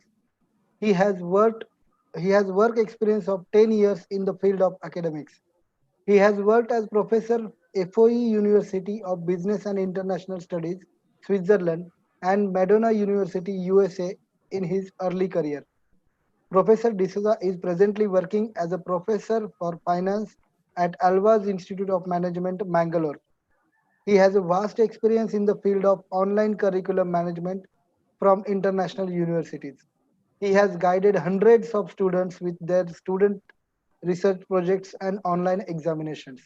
Experienced in curriculum development and planning for post graduation level. On behalf of COE India and SkillSlate, I welcome you, sir. Thank you, and over to Professor Arun G. D'Souza, sir. Thank you. Thank you very much, the team organizing this conference, which I feel a need. And am I audible? Yes, very much. Okay. Meantime, I will share my screen as well.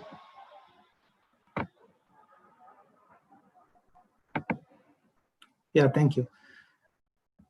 Thank you very much, organizers. And I feel that this particular conference has come out at a very important time where we are all discussing various new changes that are going to take place in Indian education system. Well, coming to the point of examinations on demand, I want to share certain experiences that I had in foreign universities in my career.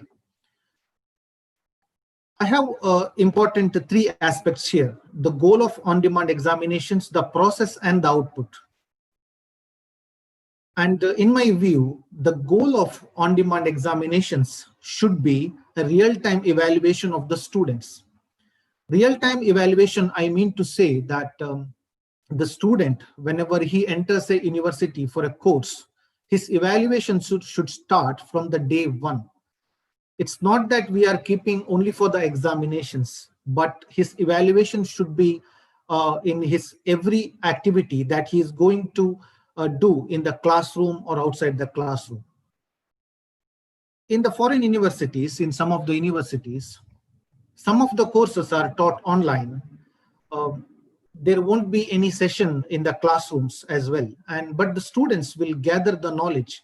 And how it is possible is just because of the real-time evaluation that the faculties are going to do on a continuous basis. Yes, some of the Indian universities are trying to adopt this particular methodology of evaluation, but through online examination on demand or ODES scheme, this is very much a possibility to evaluate the students with every activity that he is going to do it in the classroom or outside or with his every assignment.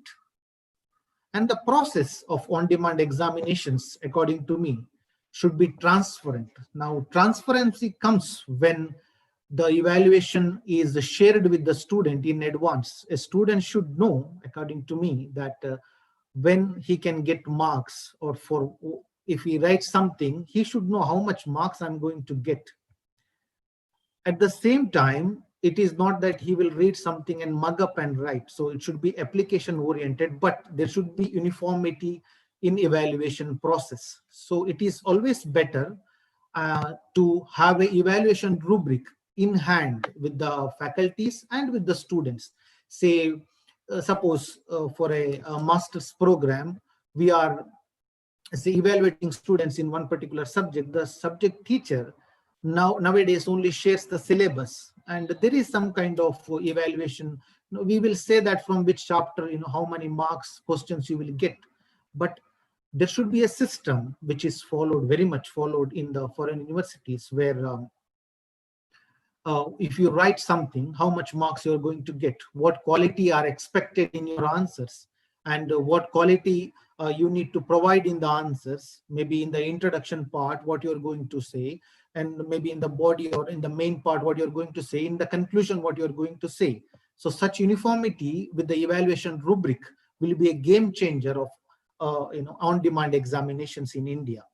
And again, consistency, yes, it is very much required with evaluation systems that are going to follow in the universities. And the last one is the output.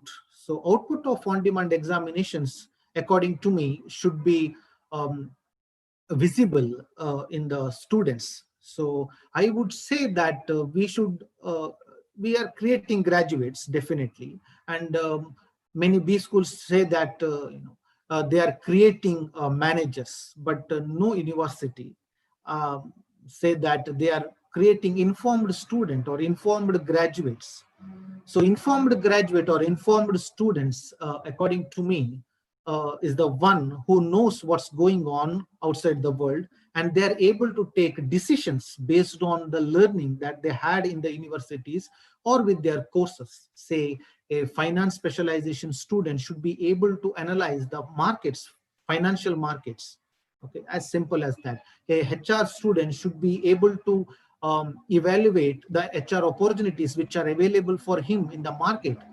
Nowadays, what is happening, if we are seeing a student, once he comes out with the graduation, maybe when he is ready for the job market, he will be consulted by various job consultancies. Say, suppose if he has taken HR as a specialization, still he will depend on HR consultancies, and he will attend so many sessions. He is trained for attending the interviews. That means he is not informed. He is not an informed student with the market, job market, what is happening outside.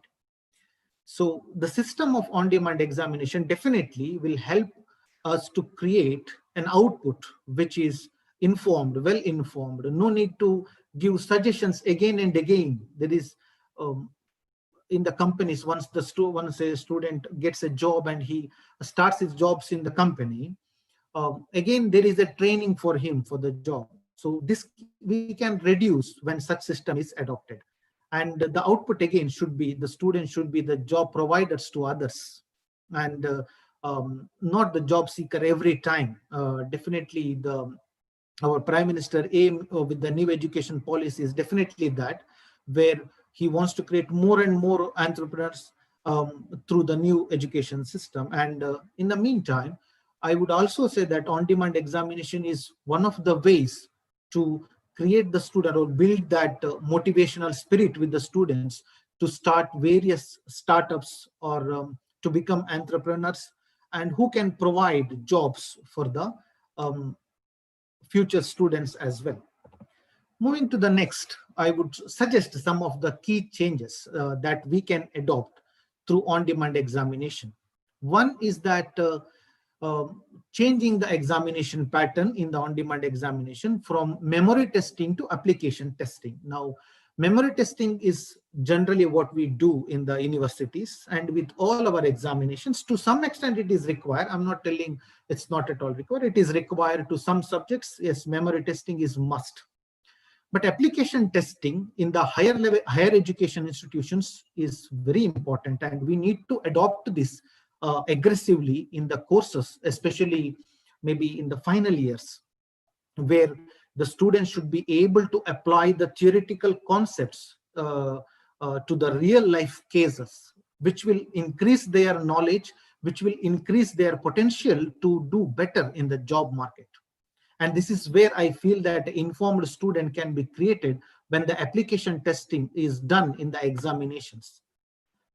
And the second one is adopting open book examinations, maybe not for all the subjects, at least for few subjects in the universities. Again, it may be in the later stages of the education system, maybe in the final years. Now, how this can be adopted? Nowadays, we can see the syllabus of a particular subject, and where we will take some 6 chapters or 8 chapters or 10 chapters in the syllabus, and we will prescribe 3-4 books. I'm just giving my thoughts on this.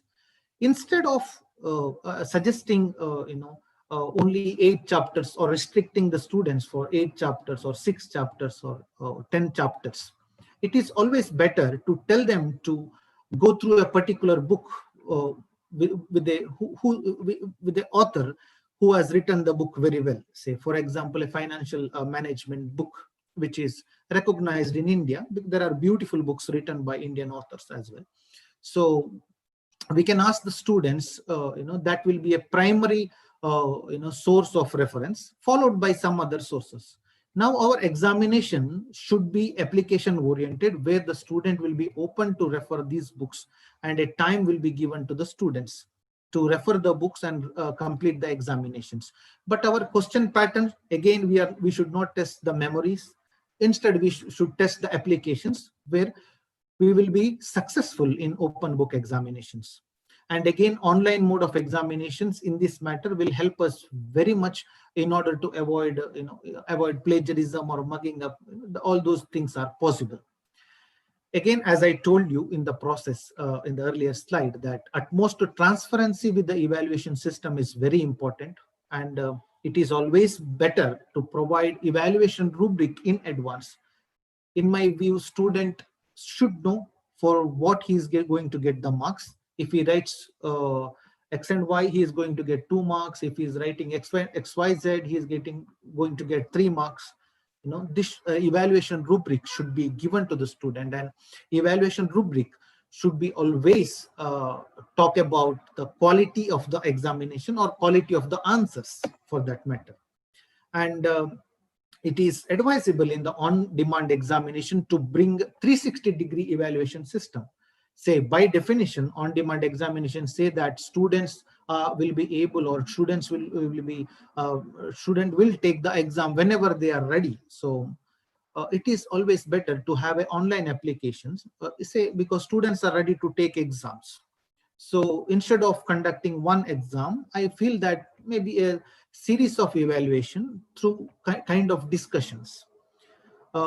This is a beautiful method which is followed by universities across the world, where discussions regarding the subjects are motivated for the students. So now faculty will post, the student will have a portal, and faculties will post a discussion question where students will answer, and there will be discussion among the students.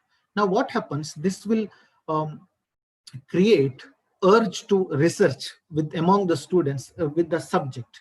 Now students will not be restricted to one particular view, and there will be views of 100 students in the discussion forum, and the students are ought to answer everybody's discussion, where they will learn many things at once, maybe regarding to the particular subject. And the last one is developing a large question bank, where people, where the eminent speakers in this conference also discussed about developing a large question bank for the students in order to have success in on-demand examination. I'm little worried again to suggest developing large question bank, where I feel that we will end up with the testing few questions of the students. Again, will test the memory, and there will not be testing of applications. Instead of developing a large question bank, it is always better to develop a large reference bank of books, and where the students will be able to study from 2-3 sources, and they will be in a position to give their best thoughts during the examinations or during the evaluation, different evaluation systems like discussions and other things. So the changing trends in the education system in India, which are going to be adopted soon, we need to change the evaluation systems, the examination patterns, and on-demand examination will be one of the keys of this change. And definitely there are a good number of advantages in the on-demand examination system, and but there are certain limitations which can be minimized by such kind of thought processes. And I'm very happy that this conference is organized, and I thank the organizers for giving me an opportunity to share the thoughts. Thank you very much.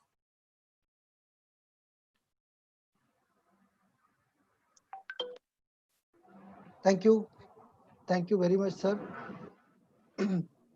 Now I would like to introduce our next speaker of the session, Professor Yogesh M., Academic Manager and Consultant, Ion Idea, Bangalore, Karnataka. Professor Yogesh, presently working as a manager, product solution, Ion Idea Enterprise Solutions, Bangalore, and train universities or institutions for outcome competency based education implementation leading to quality enhancement and accreditation. He is a subject matter expert OBE implementation, educational solutions, training clients or faculty on accreditation. He has developed and implement innovative software and hardware products to aid teaching and learning process and cater to national and international level accreditation. Professor Yogesh possesses a decade of experience in teaching at undergraduate and postgraduate levels of electrical engineering. He has served as Deputy Controller of Examinations at two major universities in the state of Karnataka and was responsible for automating academic and examination activities to achieve efficiency. He also served as NBA coordinator and steered the department towards accreditation. He was successful in getting department accredited for two successive times. He has been invited as a resource person on training faculty for accreditation in various engineering institutions across the nation. Professor Yogesh also authored a book on electrical drawing and CAD, a core electrical engineering subject. The work has been published by PHI Publishers. The book has been accepted as the reference book in the syllabus of Karnataka State Polytechnic Board. On behalf of COE India and SkillSlate, I welcome you, sir. Thank you, and over to Professor Yogesh. Thank you for the warm introduction, Dr. Mahesh. Thank you, sir. A very good afternoon to the organizers of National Examination Transformation, my co-speakers of today's session, and all my dear esteemed faculty members who are thriving hard for the betterment of the youth as well as the nation. Would you please enable the screen sharing? Yes, Yogesh sir, may I request you to please zoom out your camera a little bit? Yes. Okay, sir, you can share your screen now. Yeah.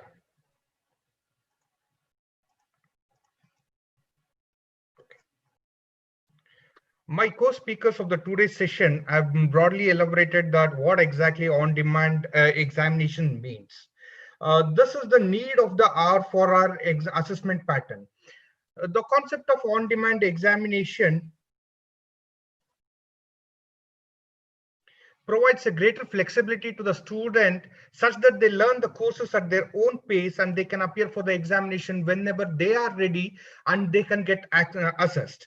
This will ensure that the assessment, not just the teaching learning practice is student-centric, even the assessment also becomes student-centric and not institution or faculty-centric. As Dr. Yuvraj Lauti sir was elaborating, he rightly said that this would clearly eliminate the number of failures and instills the confidence in the stakeholders, that is our students. This will also pave way for creating a better nation. And also this on-demand examination is more suitable for your executive programs wherein working professionals will be able to take up courses and learn at their own pace and get assessed through the examination. So this will pave way for the skill enhancement of the working professionals also, which leads to a better GDP. On-demand examination, I would be elaborating on the examination section perspective, like what are the difficulties that examination section would face when we tell that we would like to conduct on-demand examination.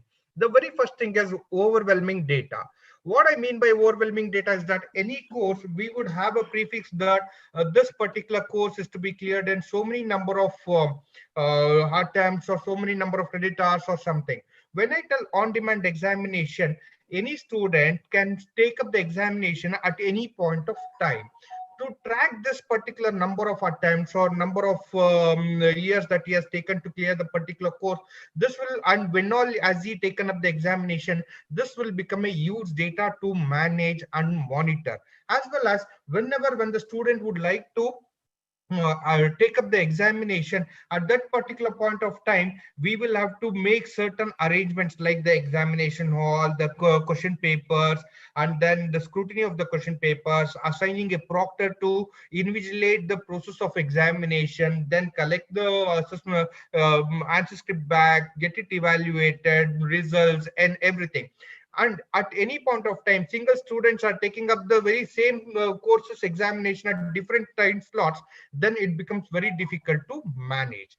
And when we speak about the concept of on-demand examination, a large bank of question papers is to be made available always, so that we pick up a right question paper and give it to the student to your for their examination. And also, this particular activity would require completely skilled professors and academicians to handle all sorts of exceptional cases. So always for an examination section, when we tell on-demand examination, it is very, very essential that we do use ICT tools for the complete conduction, management, or for effective transparency and accuracy and robustness of the process of examination. So if these are all our concerns with regard to examination section, to go ahead with on-demand examination, what is the answer? The answer is online examination, conducting an online examination. Until the yesteryears, online examination was a myth, as well as online examinations was prefixed only for multiple choice questions.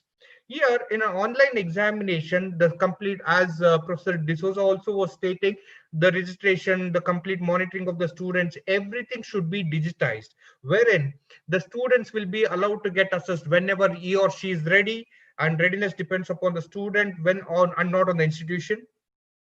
It also, this online examination will allow the student to get assessed from any remote place that he is placed at the comfort of his workplace or house or whatsoever.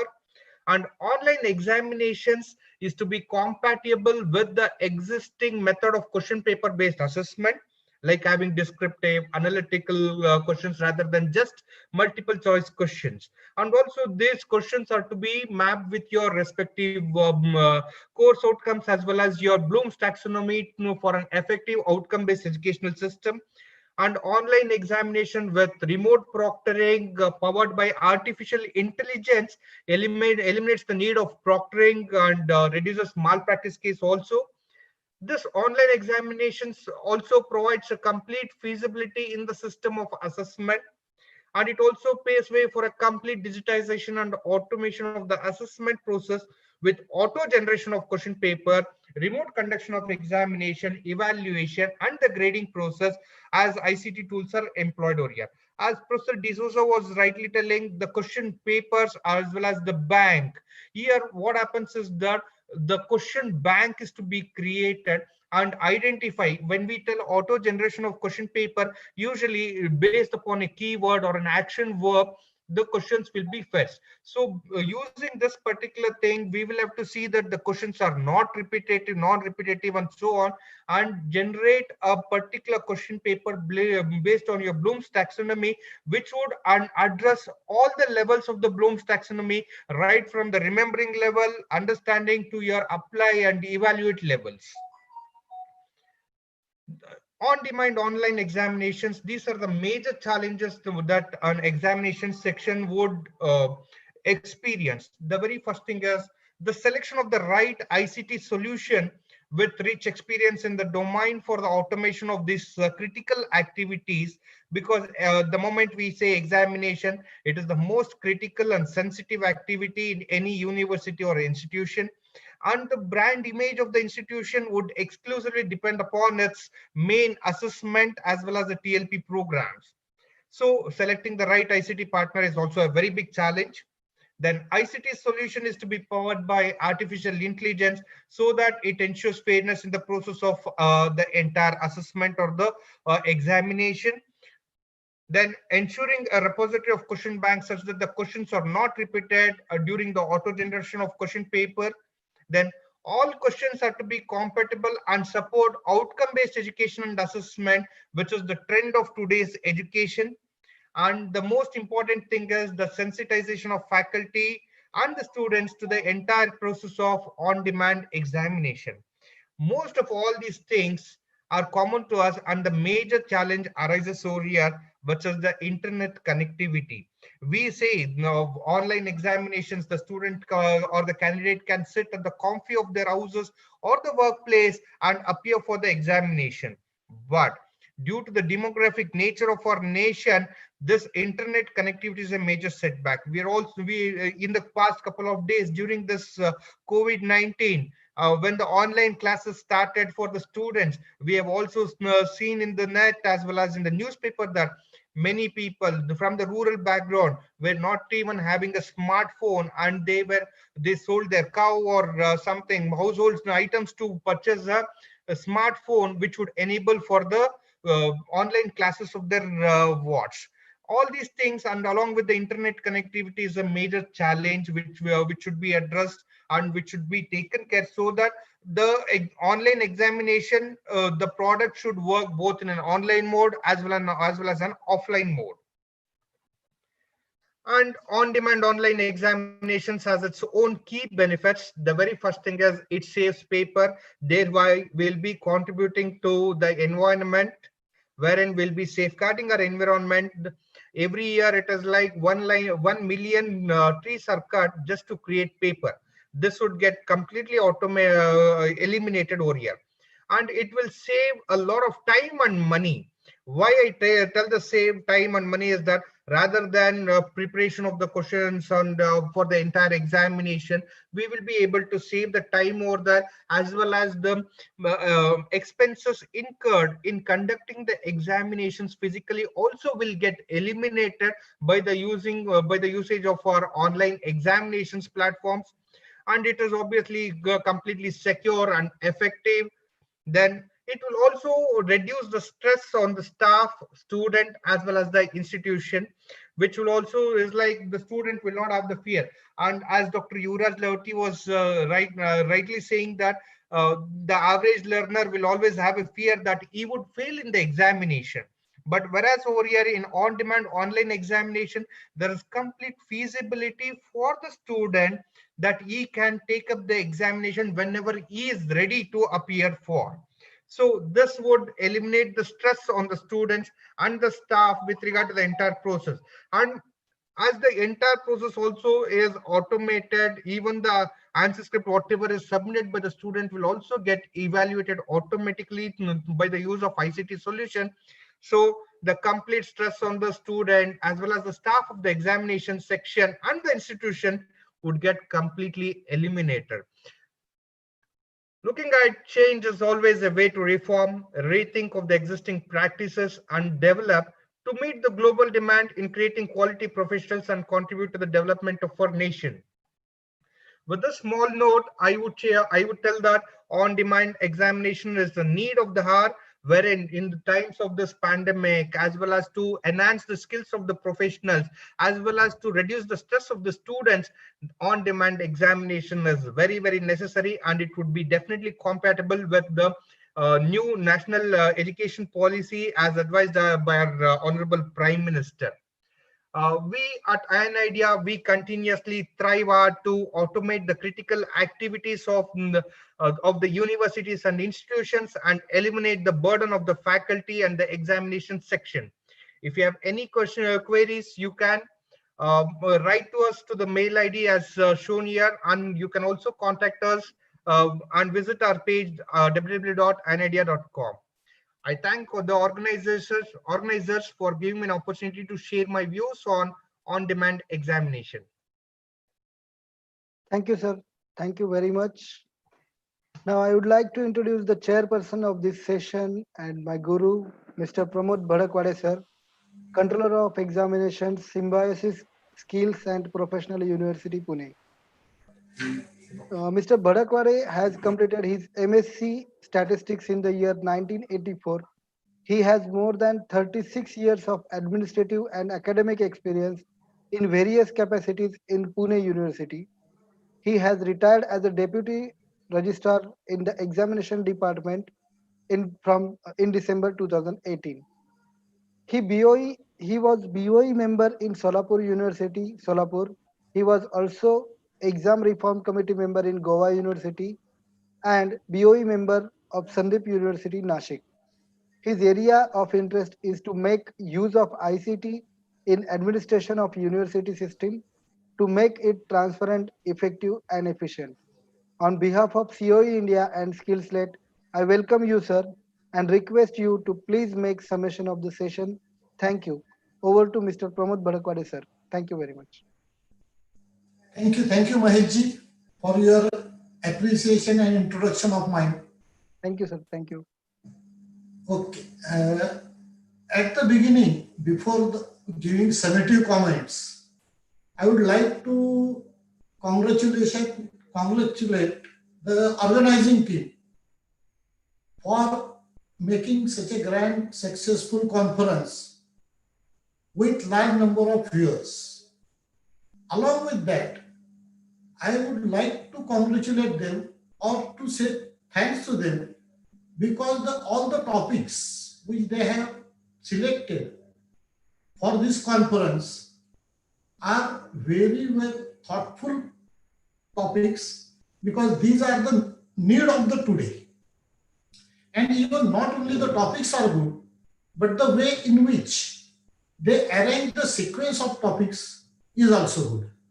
For example, in the morning, we had quality of the examination. Yesterday, new policy of the education system, likewise. And now, the most equally required topic is an examination on demand. It is rightly, as my colleagues who participated, the colleague speakers had rightly mentioned about it.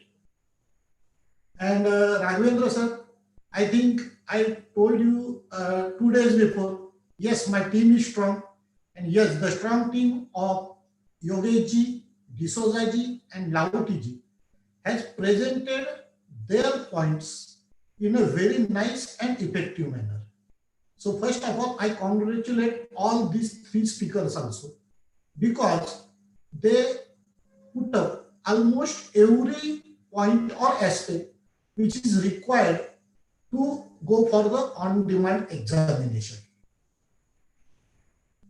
To the best of my memory, in the June 2015, AIU has organized a conference on exam reforms at YCMOU, that is Yashwantrao Chavan Open University, Yashwantrao Chavan Maharashtra Open University, Nashik. At that time, Dr. Ram Takole, who was a Vice Chancellor of the Pune University when I was a student at BSc and MSc level. After that, he was a third Vice Chancellor of the IGNOU. After that, he was founder Vice Chancellor of the YCMU. And after that, he was chairman of the NAC. First chairman of the NAC, founder of the NAC. He introduced the idea in that conference to have on-demand examination. So, since from that day, I was thinking on on-demand examination.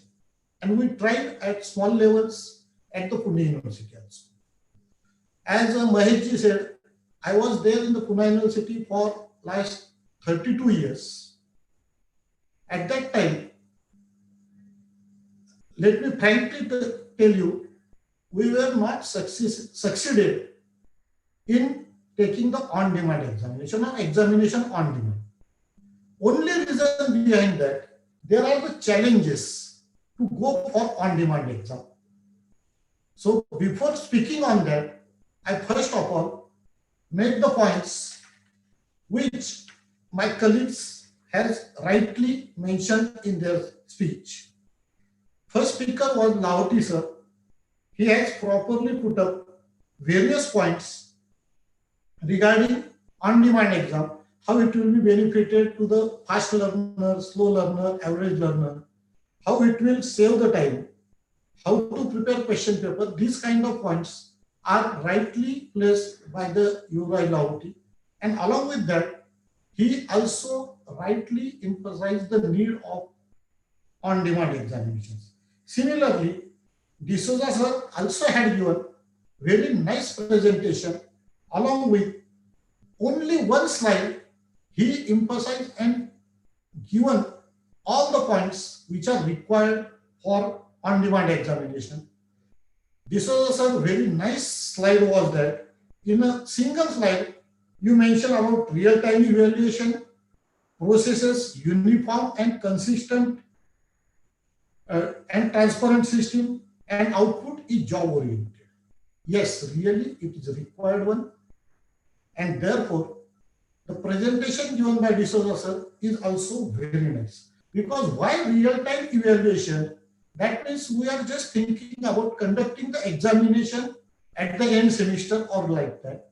But in nowadays, continuous assessment is also a part which is more important in the education system. So on-demand examination in the continuous evaluation is also one of the important things. And then after that, while Yogesh sir was speaking, he also given very good inputs. Along with that, he mentioned about the online examination of the on-demand exam on the basis of MCQs. Yes, this is also a good point. And these MCQ type exams are useful and essential for continuous assessment. Because what happens for continuous assessment, we took a unit test. Suppose we took a unit test. That can be a multiple choice. Then after the completion of that unit, student can say, yes, I have prepared for that. I am ready to give my unit test using online continuous assessment or unit test. What will happen due to that? The number of days required for taking the traditional way unit test, that days will be saved and student can attempt his examination during given the schedule of time to those students. This kind of changes are easily possible by using MCQ examinations and online examinations. But for me, as I said, my experience, most of the lifetime experience was with the Pune University, which is one of the largest university in the Maharashtra and maybe in the India also. We had thousands of colleges, lakhs of students. At least per semester there are 38 lakhs answer books which you use to collect, assess and declare the results. For such a huge number, it is difficult to implement on demand only because of mindset of the stakeholders. So first challenge to implement this is changing the mindset of the. Then second thing, when to take exam. So that time management is another challenge in view of administrative points of view. Third one is the infrastructure, whether every college which is there in the extreme rural area, whether they have infrastructure to do the online examinations. These kind of points are to be considered. These considerations are need to be taken before going for the implementation of on-demand exams. That is the only reason, even the idea was the best, idea was generated by the Vice Chancellor of the Pune University, but we cannot implement there due to these constraints. For this, what I will suggest, if we want really supporting for on-demand exam and go ahead with that, we can take as a pilot study. We can start at the pilot levels because to change the mindset, it is required. Again, second thing, MCQ type questions. Pune University had online examination with MCQ type. Few problems came before, so that are also need to be considered. That are mostly regarding the infrastructure, and in the MCQ type, student can multiple choice. Even if he don't know the answer, he can click the option. Fortunately, he may get marks or he may not get marks. Here we can use a solution. For wrong question, negative type of marking should be there. so that student will thoughtfully give the answer and go ahead. So this kind of limitations for online examinations are to be taken. And not only that, if we go for MCQ type examinations, in that case, in the traditional universities or traditional subjects also, suppose we take an example of the history, psychology or some like that, Marathi language, Hindi language, Urdu language, how to take the MCQ, only MCQ type examination is also a problem. And for that, mindset of change of mindset of the academicians, change the mindsets of the administrators is need to be considered. For that, what we can do, as I earlier mentioned one word, pilot base. Why pilot base? Because if we implement these examinations at pilot base, once it gets successful, we can go ahead stepwise. What I mean to say pilot wise, yes, we can take in this exam on-demand examination using traditional way. And using traditional way means question paper will be there. Then the student will say, yes, I am going to apply, I want to give examination on so and so time. He will go for the examination, question paper given to him, he will write it on answer book. Everything will be done in the traditional way. But here what requirement is now, whether we have n number of question papers, whether we have question bank or question paper bank along with us, that is the one of the challenge, which is another challenge is developing a question bank or developing a question paper bank. Now what happens, as I was for at least 8 to 9 years in the examination system, my experience, 8 to 9 years in the examination system of the Pune University. What I observed, and even almost everyone will accept my point or might have same experience. At the time of submission of question paper, the paper setters always say, sir, it is very much difficult to have 3 question paper set on one syllabus.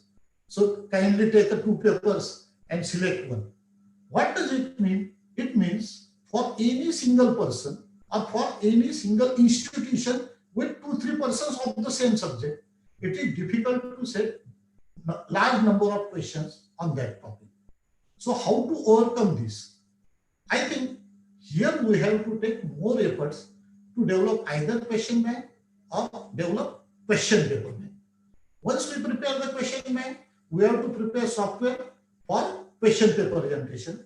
If we have question paper bank, we can use the question paper. But how that should be in a large number? I think as per apex bodies like UGC, AICTE, for every university, there is a one constraint or condition that 80% syllabus should be common at the national level.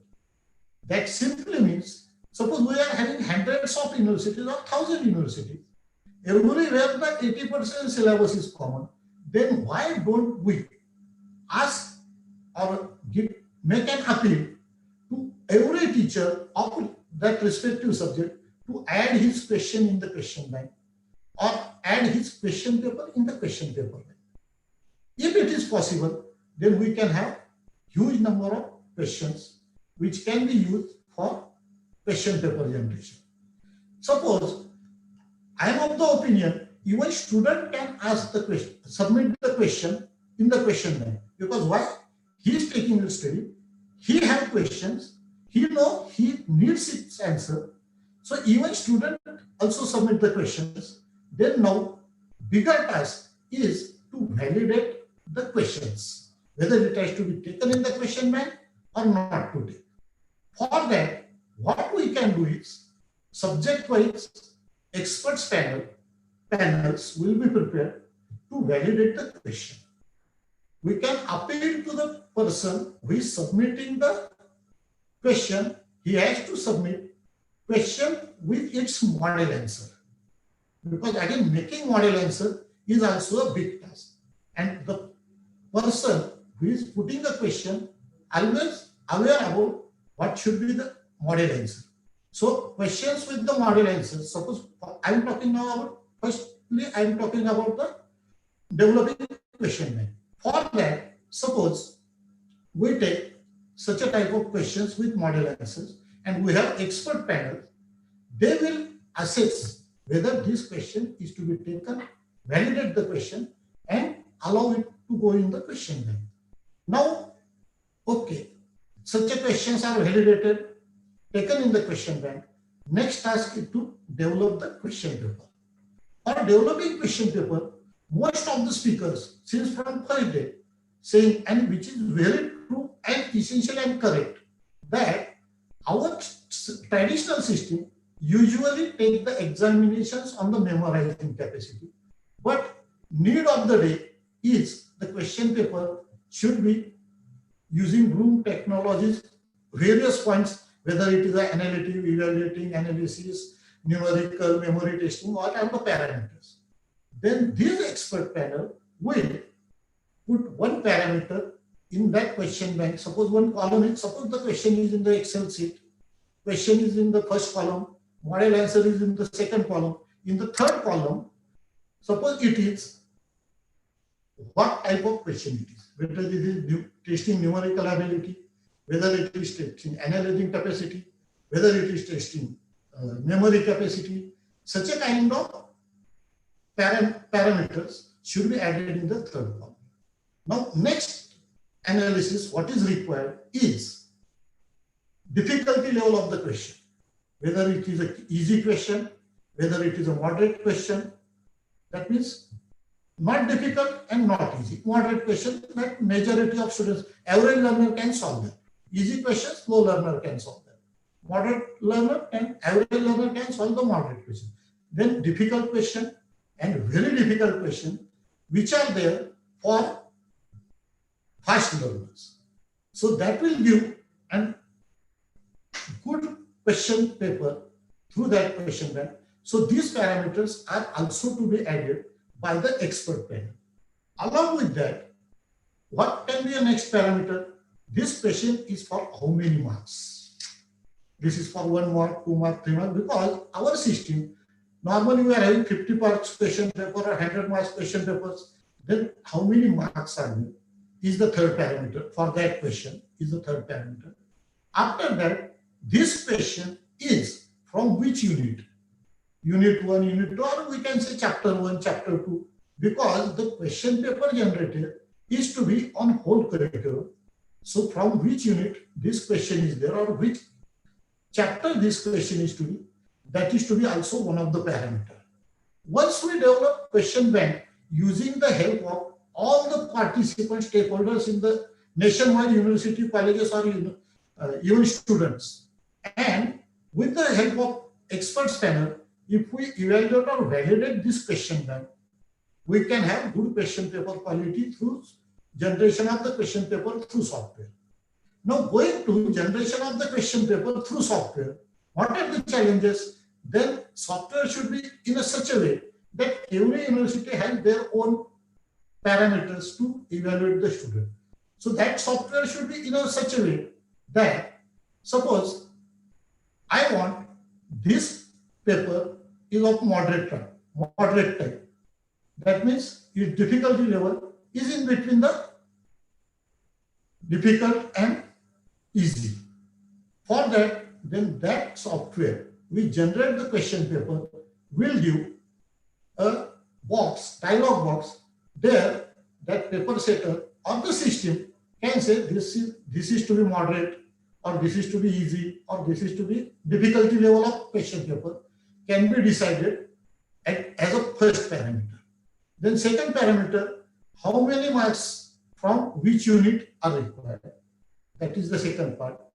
Third one, how many should be multiple choice question or short answers? How many should be long answers? How many should be middle answers, right in the three lines, 4 lines, 5, whatever it may be. This kind of, so these parameters are taken by the question paper, that software. And with this combination, the software will automatically generate the question paper. Now again, as I was talking about the short answer or 1 mark question, which can be multiple choice, which can be fill in the blanks, which can be match the pairing the match the pair, or which can be write an answer in a single statement. Such a kind. In that case, the question bank is developed, but there are n number of participants who are giving the questions. The repetition of questions may be there. I will quote an example to elaborate this idea. The example is suppose the paper is of the history. Multiple choice or single mark questions, suppose 5 to 6 questions are allowed or 10 questions are allowed. And software is generating a question paper by selecting the questions from the question bank, which are for the 1 marks. I will quote an example. Suppose the question to write in a 1 statement, write answer in a single statement. And question is, where did Chhatrapati Shivaji Maharaj born? That is for 1 mark. They has to write the student has to write Shivaji Maharaj had born on Shivneri Fort, Junnar, likewise. 1 mark question. Now, same question may be there in the multiple choice type. Suppose another question developer has put a question. Shivaji Maharaj was born on the one of the following fort: A. Shivneri, B. Raigad, C. Rajgarh, D. Sinhgarh, and select the proper answer. The question is same. Then suppose this question is of the type of fill in the blanks. Shivaji Maharaj was born on ... fort. That means 3 questions, even for pairing the match or match the answer. In the 1 column, where Shivaji, birthplace of Shivaji Maharaj, and in the another B box, Shivneri. So single question for 1 mark appears in the 4 different ways. So these type of questions are to be grouped in 1 group, so that software will select only 1 of 4, not all 4, so that the quality of question paper will also be rightly maintained. So while the developing question papers, these kind of efforts are to be required. After that, everyone has spoke about on-demand examination. But as an administrator, suppose I am a controller of examinations. Suppose, yes, I am controller of examination. Rajendran sir is a controller of examination at the various universities. Taking on-demand exam as per choice of student, that means examination section will have a single work to take examination every day. For that, what we can do, that is, we can ask student to apply for the examination, but we will take his examination only on the non-instructional day. Because in the most of the universities, Saturday is a non-instructional day for the students. Then these Saturdays can be used to take on-demand examinations. The student who want to go for appear for the backlog paper, he will come on that day and examination can be taken. So this will save the time, and this will help to examination section of the every unit to have a proper conduction of the examination. This is one of the parameters. Now, what will happen? I think Lavati sir was rightly mentioned. For engineering examinations, we need to take at least 60 days. For first semester, 30 days. For second semester, 30 days to conduct the theory examination due to backlog and regular. For this on-demand examinations will definitely help, because in that case, we will say there will not be a backlog examination at the term end. Student has to appear in between the semester. Due to this, what will happen? The 15 days of each semester will be saved, And these 15 days at one semester, that means 30 days in a year can be utilized for teaching learning process. Because education is not only for the examination is for how much student had learned and evaluate that. But if we can increase teaching learning days, we can increase the efficiency of knowledge of the students. That way also it is essential and required step to go for the on-demand examinations. Now, as I was saying, earlier I was saying, what should be the pilot? I propose for everyone, those who are interested in implementing this, what I propose that initially we will take these examinations for the backlog student of the final year only, because this will be a demonstration for us. If we take final year backlog students, what will happen? Final year student need to go for his further studies or want to join somewhere for the job. He will get his results earlier. He will happily, thanks to you, and go ahead with his future career. So, and for us, we can have exercise, we can have practice, and then we can go for the interim examinations, so that we will become habituated to this. This way we can help to the society to have such a time. Because if student completes his course during, suppose engineering courses of the 4 years, due to this backlog, 5th year is automatically lost by the student. If we give the on-demand examination, in that case, definitely his year can be saved. That may be for future education or for his employment. And saving the year for employment is also a good service to nation, because productivity of these youths can be utilized at earlier stages. This is one of the points which I want to make. Along with that, we will go for in future we will go for the backlog of the interim years. This way, slowly and slowly we can go ahead. Now, what I am talking about, only about the backlog examination, this means initially we are developing this system for the slow learners. Who is having backlog? The slow learner. Then for slow learner also, suppose he wants to go without any backlog. Now I'm going little bit ahead with my point. Suppose he wants to go ahead with a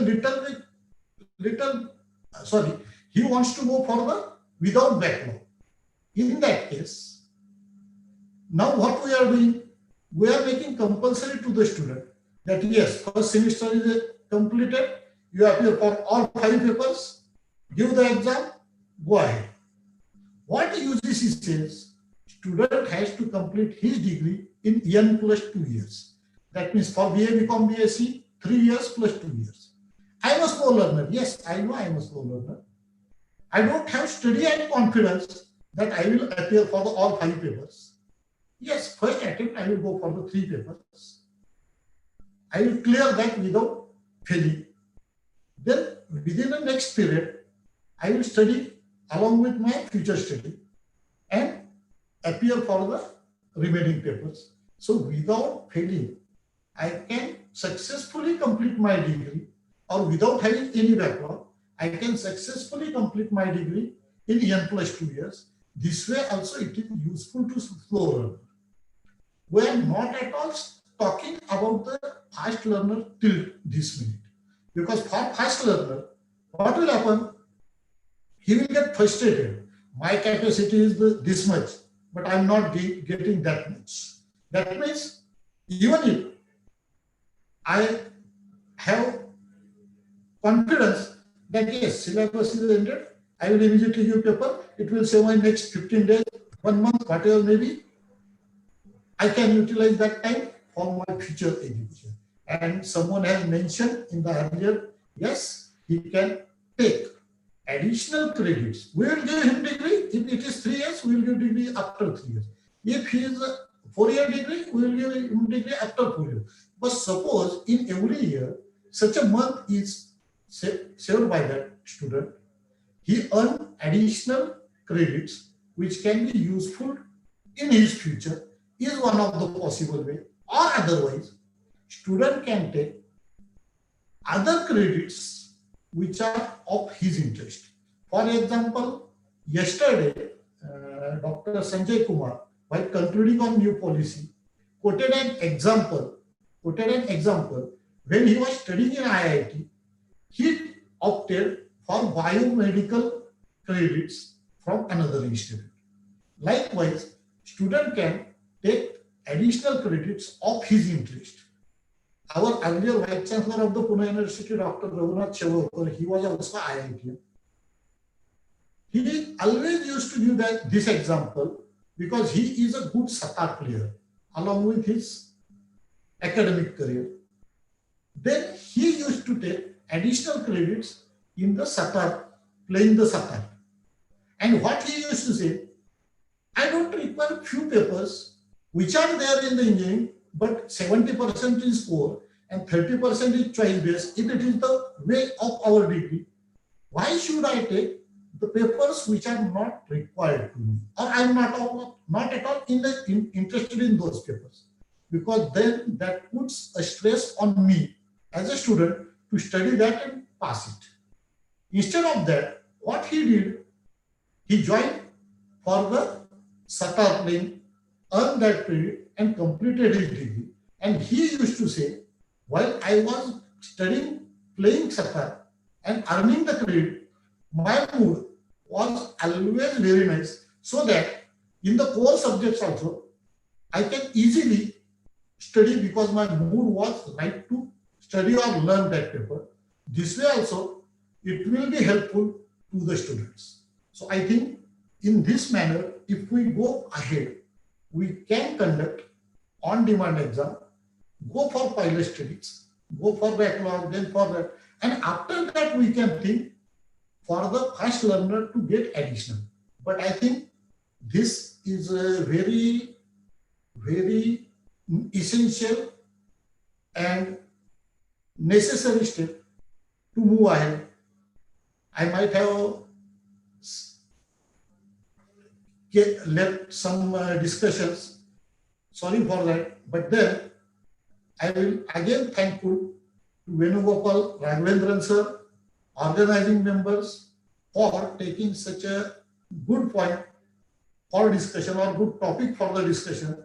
And I think those who want detailed discussion on this, our COE group can have a more exhaustive workshops on every topic, because every topic was very nice. Exhaustive thoughts are required. We can go in the deep studies and move ahead. Thanks and best luck to Raghavendran sir for this best future idea which you quoted on our group, international. Okay, so good idea, move ahead. Thanks to everyone.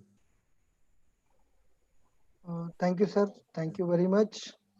As we are at the end of session, I would like to request Mr. Amey Agrawal to please show one or two important questions of live audience so that speakers can answer it. Thank you. Thank you. Over to Amey. Thank you so much, sir. Thank you so much, Pramod sir, and thank you so much, Gaikwad sir. Yes, we are at the end of this session, and since we have exceeded the time today, we will take only one question today. I have sorted the question. Let me share it on the screen with you all. Please let me know when it is visible. They're visible.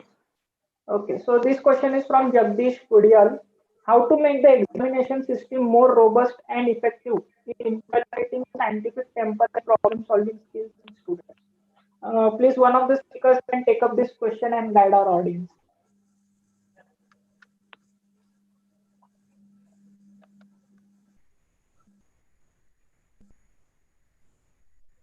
Lavati sir, can you take up this question, or can answer this question for us? You want me to answer, or you want to propose a name? You may answer also, sir. I request Professor Yogesh might be able to help because he comes from the corporate as well as from the academic world. Oh, yes, sure. Yogesh sir, please turn on your video. I should turn on my video. Okay, I'm doing that. Just a moment. Yeah. Okay. For this question by Professor Jagdish Godial, how to make the examination system more robust and effective and inculcating the scientific temper and problem-solving skills in students. Yes, through ICT modes and the various tools available for the problem-solving skills, we'll be able to do that by mapping all your course outcomes, everything with your respective questionnaires, as well as with the using Amay, would you please show the question? Yes, please. Yes. Just a second.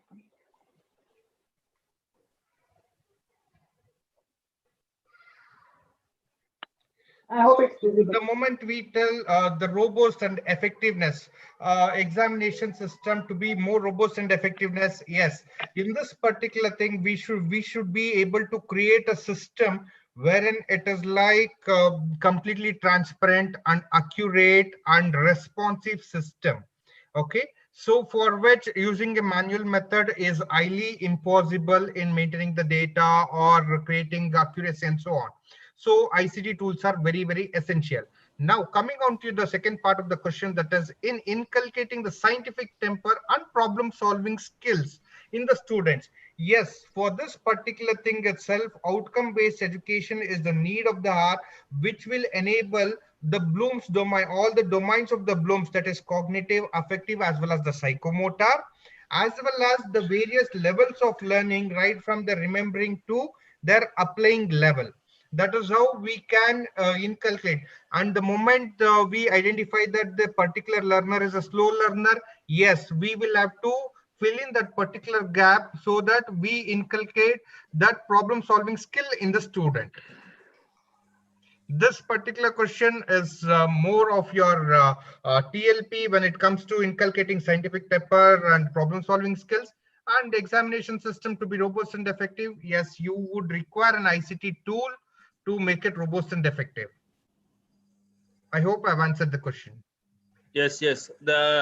I could add on one point over here to my the audience. The entire exhaustive 5-day conference is the way that we're trying to come out with the more robust and effective in getting into the examination system. Your active participation and our thought processes, as rightly said by our Pramod Bhagyashekar sir, let's experiment first. Okay, once it is feasible and successful, we'll definitely roll out for the entire pan India. So with this, I thank all the the panelist members. I'm very happy. Raghavendra sir, can you just give me 1 minute? Please. Yeah, Yuvraj sir. Yes. Thank you very much. The question was how to inculcate scientific temper among the student. So my specific answer to this, with your permission, is they need to be placed in a situation where they can do a role play, quizzes, even model making. And if we can bring this into our examination system, if their role play can be given some credit, then that system will become more robust and a scientific temper can be built in a student. This is what my submission is. Thank you, sir.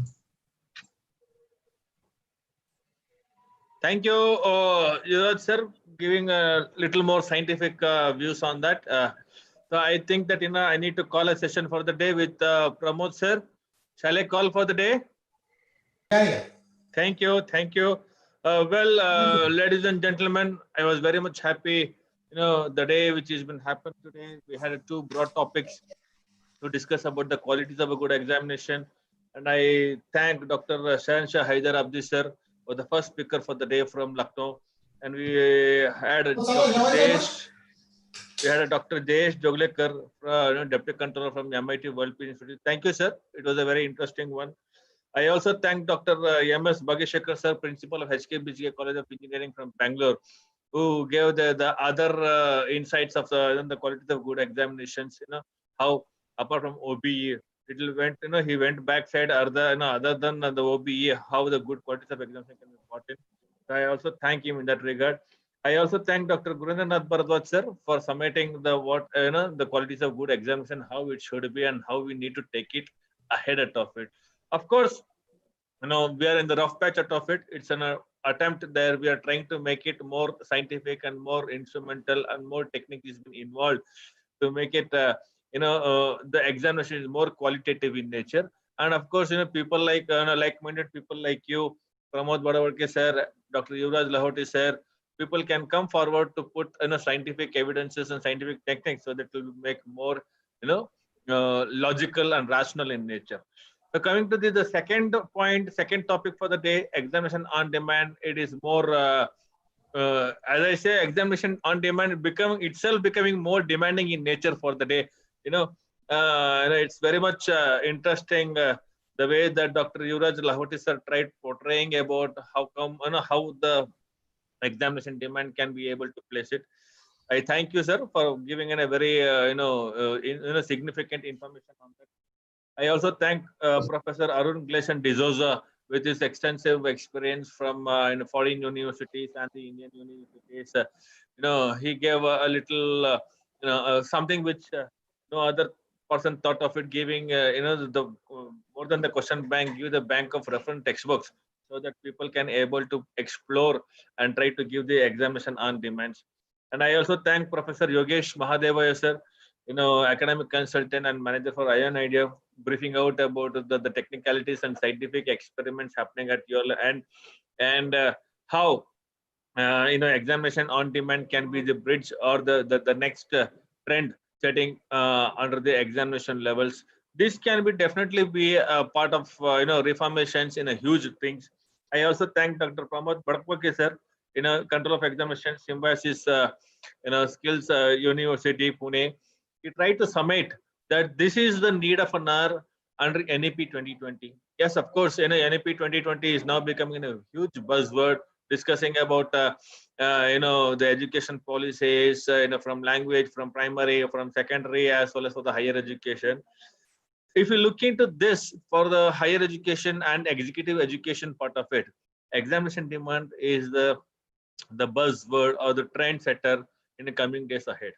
We will definitely would like to dismantle the fear and the stress of the examinations if the examination on demand is been placed. So with this note, I thought that I did not wanted to spell out or roll out about what we had an idea of doing some certain other activities.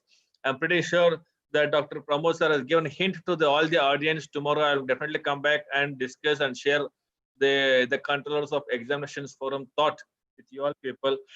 With this, I thank the organizing committee members, and I also thank the organizing institutions, MIT-WPU, RR Institute of Advanced Studies, Bengaluru, COE India, SkillSlate, as well as Zobi Studios for making this day more effective, and efficacy was been rolled out for the day.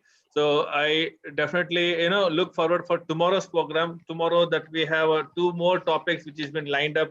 We have review of higher education evaluation and a grading system, which is more scientific nature. The last question was asked by one of the audience, is a trend setter for tomorrow. As like said, Pramod sir said, there's a logical sequence. The quest of the question asked by one person audience is the tomorrow's topic, day one. So I don't want no audience to miss out for tomorrow's first topic. It is regarding about evaluation and grading system.